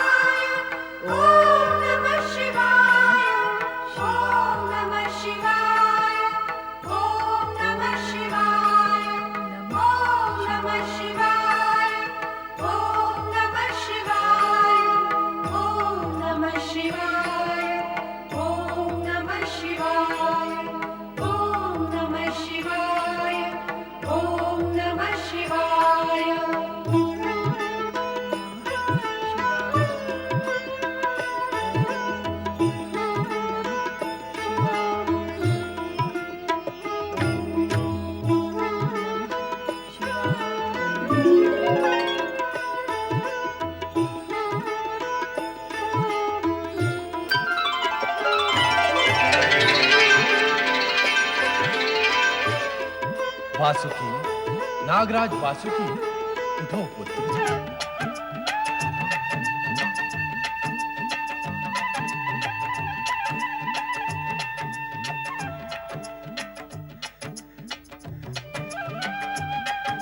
प्रभु, प्रभु, भगवान भोलेनाथ, आपने बड़ी कृपा की भोलेनाथ। हे नागवंशियों के स्वामी, आपके दर्शन पाकर मैं वासुकी धन्य हुआ प्रभु। पुत्र वासुकी, हम तुमसे अति प्रसन्न हैं और हमारी प्रसन्नता का कारण यह है कि तुमने अपने राज्य में स्वयं द्वारा निर्धारित रीतियों और नीतियों का मन प्राण से सम्मान किया और बड़ी दृढ़ता से उनका पालन कर रहे हैं। यदि तुम चाहते तो अपने राजबल का प्रयोग करके अपनी पुत्री मणिभद्रा का विवाह उसकी इच्छा अनुसार उस मानव राजकुमार चित्रांगद से कर सकते थे, परंतु मैंने ऐसा नहीं किया प्रभु, क्योंकि मुझे भय था कि मेरे इस कार्य से समस्त नाग जाति पर दुष्प्रभाव पड़ेगा और एक नई अनुचित परंपरा का सूत्रपात हो जाएगा। इसलिए हम आज एक नए सत्य का तुमसे परिचय कराने आए और वो सत्य ये है कि तुम्हें अपनी पुत्री मणिभद्रा का विवाह उसी मानव राजकुमार चित्रांगद से ही करना होगा। ये आप क्या कह रहे हैं प्रभु? हाँ नागराज, चित्रांगद की पत्नी बनना तुम्हारी पुत्री के भाग्य में लिखा है और विधाता का ये लेख तुम तो क्या स्वयं मैं भी नहीं मिटा सकता। वासुकी, तीनों लोकों में घटित होने वाली प्रत्येक घटना का आधार पहले से ही निश्चित होता है और उसके घटने का कोई ना कोई माध्यम भी बनता है। अब भाग्य अनुसार नाग मानव में संबंध स्थापित करने वाली इस विचित्र घटना के घटने का माध्यम तुम्हें बनना। अतः अपने राज्य के रीतियों, नीतियों और परंपराओं के टूटने का भय अपने मन से हटा दो। हम तुम्हें आश्वस्त करते हैं कि इससे तुम्हारी नाग जाति पर कोई दुष्प्रभाव नहीं पड़ेगा। अब तुम निर्भय और निसंकोच होकर अपनी पुत्री मणिभद्रा का विवाह मानव राजकुमार चित्रांगद से करने की तैयारी आरंभ करो। सब मंगल होगा। जैसी आज्ञा प्रभु। प्रभु,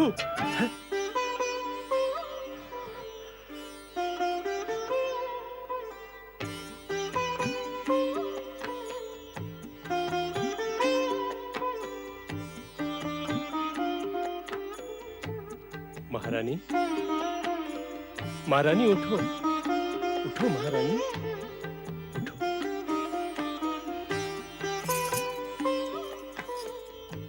क्या बात है स्वामी, आप इतने व्यग्र और उद्विग्न दिखाई दे रहे हैं।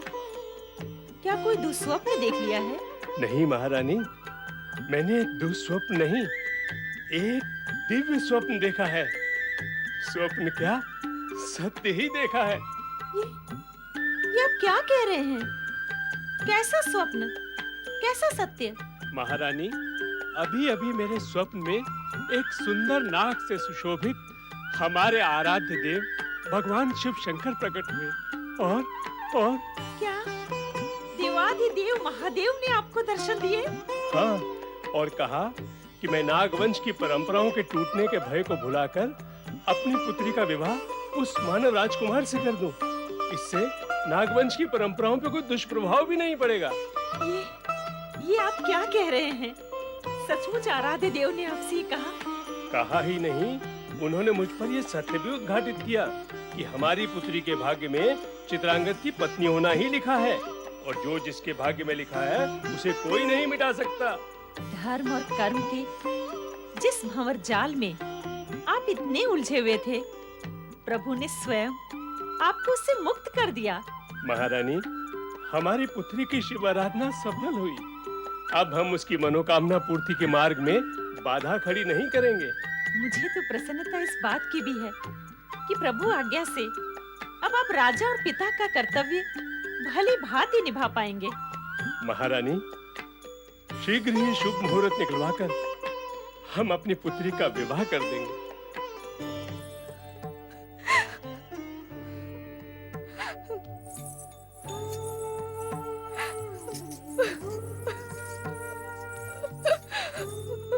अब बस कर पुत्री और धैर्य धारण कर। कैसे धैर्य धारण करूं माँ? मेरा तो हृदय फटा जा रहा है। मैं तेरा दुख समझती हूँ पुत्री, किंतु अन्य कोई उपाय भी तो नहीं। अब कुछ भी नहीं किया जा सकता। मुझे तो रह रहकर तेरी वही बात याद आती है।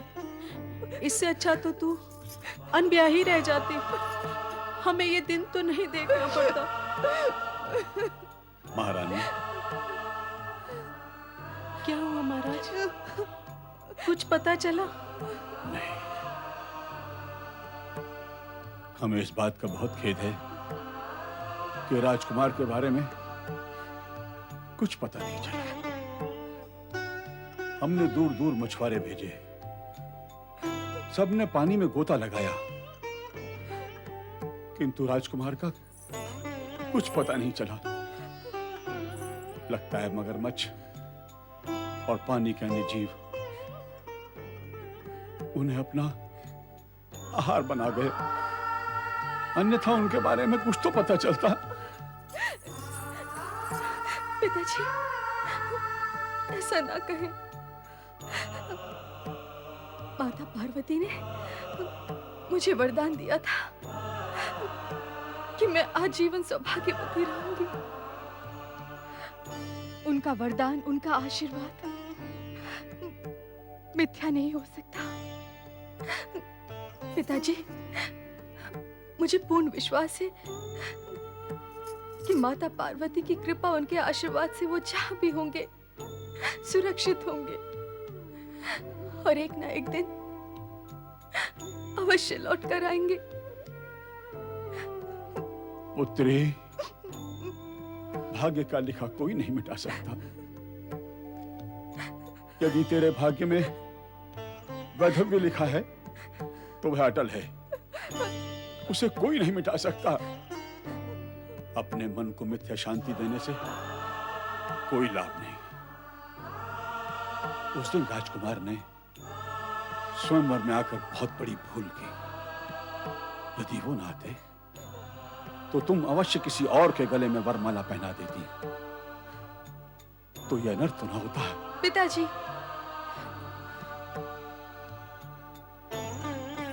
पिताजी, जब आपको भाग्य के लेख में इतना अमिट विश्वास है, तब आप ये क्यों नहीं समझते कि वैधव्य तक पहुंचने के लिए मुझे किसी न किसी से विवाह तो करना ही था। पिताजी, मैं आपको अभी भी कह रही हूं कि माता पार्वती का आशीर्वाद भाग्य के लिखे से कहीं अधिक शक्तिशाली है, और आप इस बात को सत्य मान लें कि मैं विधवा नहीं हूं। चित्रसेन, अच्छा मित्र धर्म निभाया तुमने। क्या मित्र ऐसे होते हैं जैसे तुम हो? ये जानते हुए कि तुम्हारी पुत्री विधवा होने वाली है,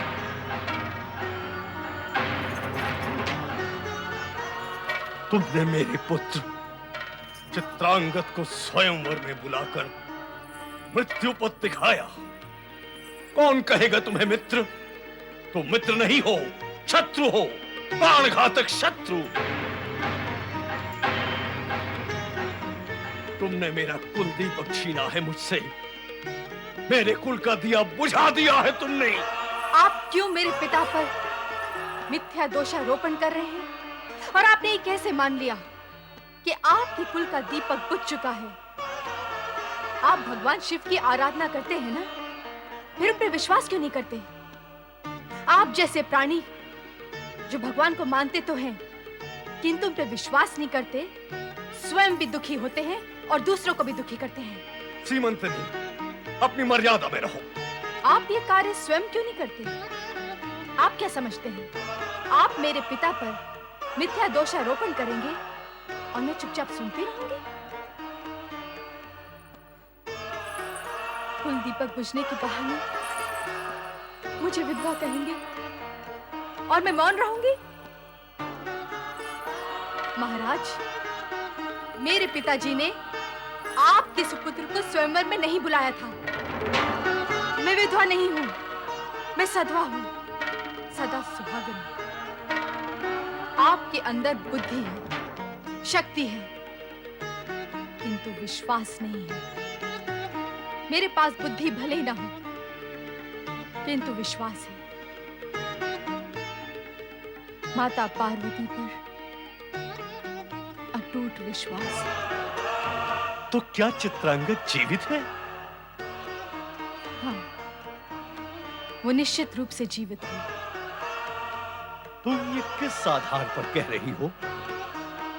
कहा ना, विश्वास के आधार पर। मेरे मन में माता पार्वती के लिए जो अटूट विश्वास है, उसके आधार पर वो हमसे विलग हुए हैं, किंतु समय आने पर वो अवश्य लौट आएंगे। और भाग्य के लेखे का क्या होगा? तुम बार बार माता पार्वती का नाम लेकर अटूट विश्वास की बात कर रही हो, तो क्या विधाता का लेख मिट जाएगा, मिथ्या सिद्ध होगा? नहीं, भाग्य का लिखा कोई नहीं मिटा सकता। और सत्य तो यही बात है कि तुम्हारे दुर्भाग्य की काली छाया ने मेरे पुत्र को छीन लिया। तुम और अधिक मुझे भरमाने की चेष्टा मत करो। अर्थात आपको मेरी बात पर विश्वास नहीं है? विश्वास का कोई कारण नहीं, और भाग्य के लिखे को आज तक कोई नहीं मिटा सका। भाग्य भाग्य भाग्य बजाते रहे आप लोग भाग्य का डंका, किंतु मैं तो अपने विश्वास की बांसुरी बजाती रहूंगी। मैं आपसे पुनः कहती हूं कि वो अवश्य लौट कर आएंगे, और जब तक वो लौट कर नहीं आते, मैं आप भाग्यवादी लोगों के बीच रहकर भाग्य की अग्नि से अपने विश्वास को नहीं झुलसा सकती। जब वो लौट कर आएंगे, तभी मैं अपना मुंह दिखाऊंगी। सीमंतनी, पुत्री सीमंतनी!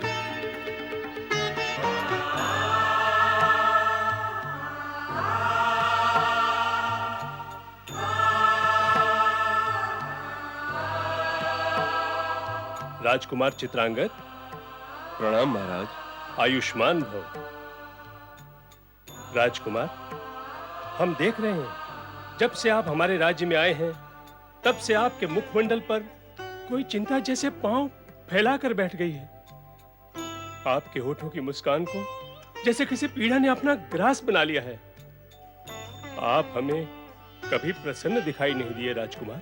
महाराज, वो व्यक्ति प्रसन्न हो भी कैसे सकता है जिसे ये भी स्मरण ना रहा हो कि वो कौन है और कहां से आया है, उसका अतीत क्या है। और हम आपको बता ही चुके हैं कि आप मानव राजकुमार चित्रांगद हैं, और शिव लीला के कारण ही इस नागलोक में आ सके हैं।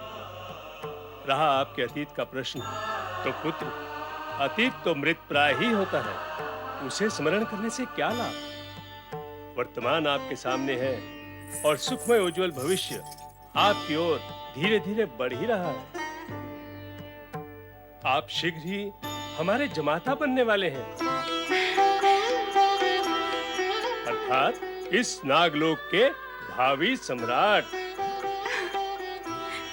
राजकुमार चित्रांगद, हम आप पर अत्यंत प्रसन्न हैं। हमने अपनी पुत्री मणिभद्रा के साथ आपका विवाह निश्चित कर दिया है, और उससे पूर्व हम आपको 10 सहस्त्र नागों का बल प्रदान करेंगे, ताकि देव, दानव, मानव तथा नाग जाति का कोई भी प्राणी आपको पराजित न कर सके।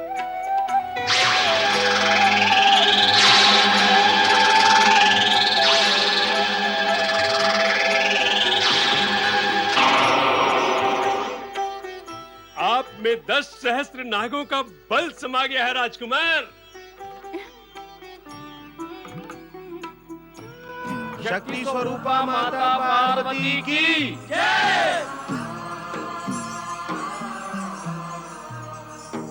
भगवान भोलेनाथ कहाँ है माता? मैं नहीं जानती कि वे कहाँ हैं। ध्यान लगाकर देखने पर भी वे कहीं दिखाई नहीं दिए। ओम भगवत्यै पार्वत्यै नमः। ओम भगवत्यै पार्वत्यै नमः। ओम भगवत्यै पार्वत्यै नमः। माता पार्वती, मुझ पर दया करो। मेरे स्वामी मुझे लौटा दो। अपना वचन निभाओ माँ। दया करो माँ। भगवान भोलेनाथ की जय। महेश्वर शिव शंकर की जय। क्या बात है देवी पार्वती, तुम इतनी उद्विग्न क्यों हो रही हो? क्या इसलिए कि हम यहाँ नहीं थे? हाँ प्रभु, मैं सीमंतनी को देखकर अत्यंत विवल हूँ।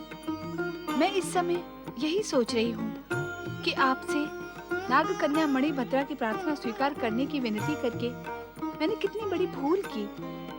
यदि मैं उसकी प्रार्थना का निर्णय आप पर छोड़ देती तो आज सीमंतनी की यह दशा न होती। बैठो देवी पार्वती। यदि हम तुमसे ये कहें कि नागकन्या की प्रार्थना का समर्थन तुमने हमारे ही इच्छा से किया था, तो ऐसी स्थिति में तुम क्या सोचोगी और कहोगी? तुम मौन क्यों हो गई देवी पार्वती? सीमंतनी की दशा पर तुम्हें दुखी होने की आवश्यकता नहीं। कारण होते हुए भी नहीं। कारण है ही नहीं। सीमंतनी भविष्यवाणी के अनुसार वे उपरांत भी विधवा नहीं हुई। ये क्या कम उपलब्धि है? किंतु अभी उसे धैर्य की आवश्यकता है। धैर्य? परंतु कब तक? क्या चित्रांगद शीघ्र ही पुनः पृथ्वी पर लौट आएगा? हमने नागकन्या की प्रार्थना स्वीकार करके उसकी मनोकामना पूर्ण कर दी। अतः हमारा कार्य समाप्त हुआ। अब तुम्हारा कार्य आरंभ होगा। मेरा कार्य? हाँ देवी, चित्रांगद को पृथ्वी पर लौटाकर और सीमंतनी को दिए गए वरदान को सत्य कर दिखाना तुम्हारा कार्य। आप क्या कहना चाहते हैं स्वामी? किस कार्य की चर्चा कर रहे हैं आप? मुझे क्या करना चाहिए?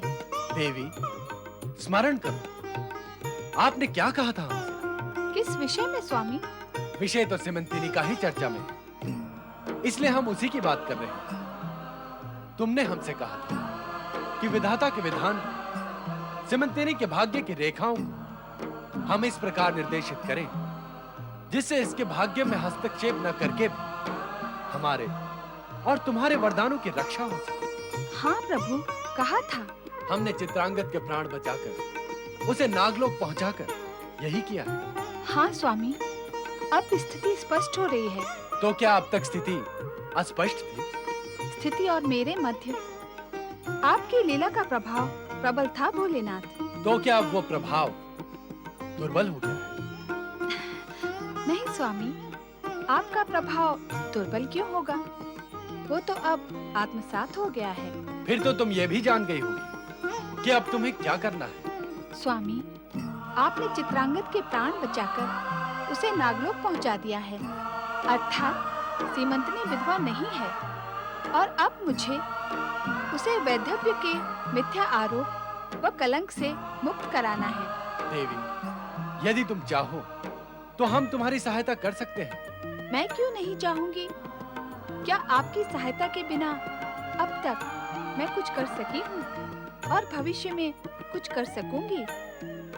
अब आप मेरा मार्गदर्शन करें। अवश्य करें, और बताते हैं कि वो शुभ दिन कल ही है जब चित्रांगद का विवाह मणिभद्रा से होगा।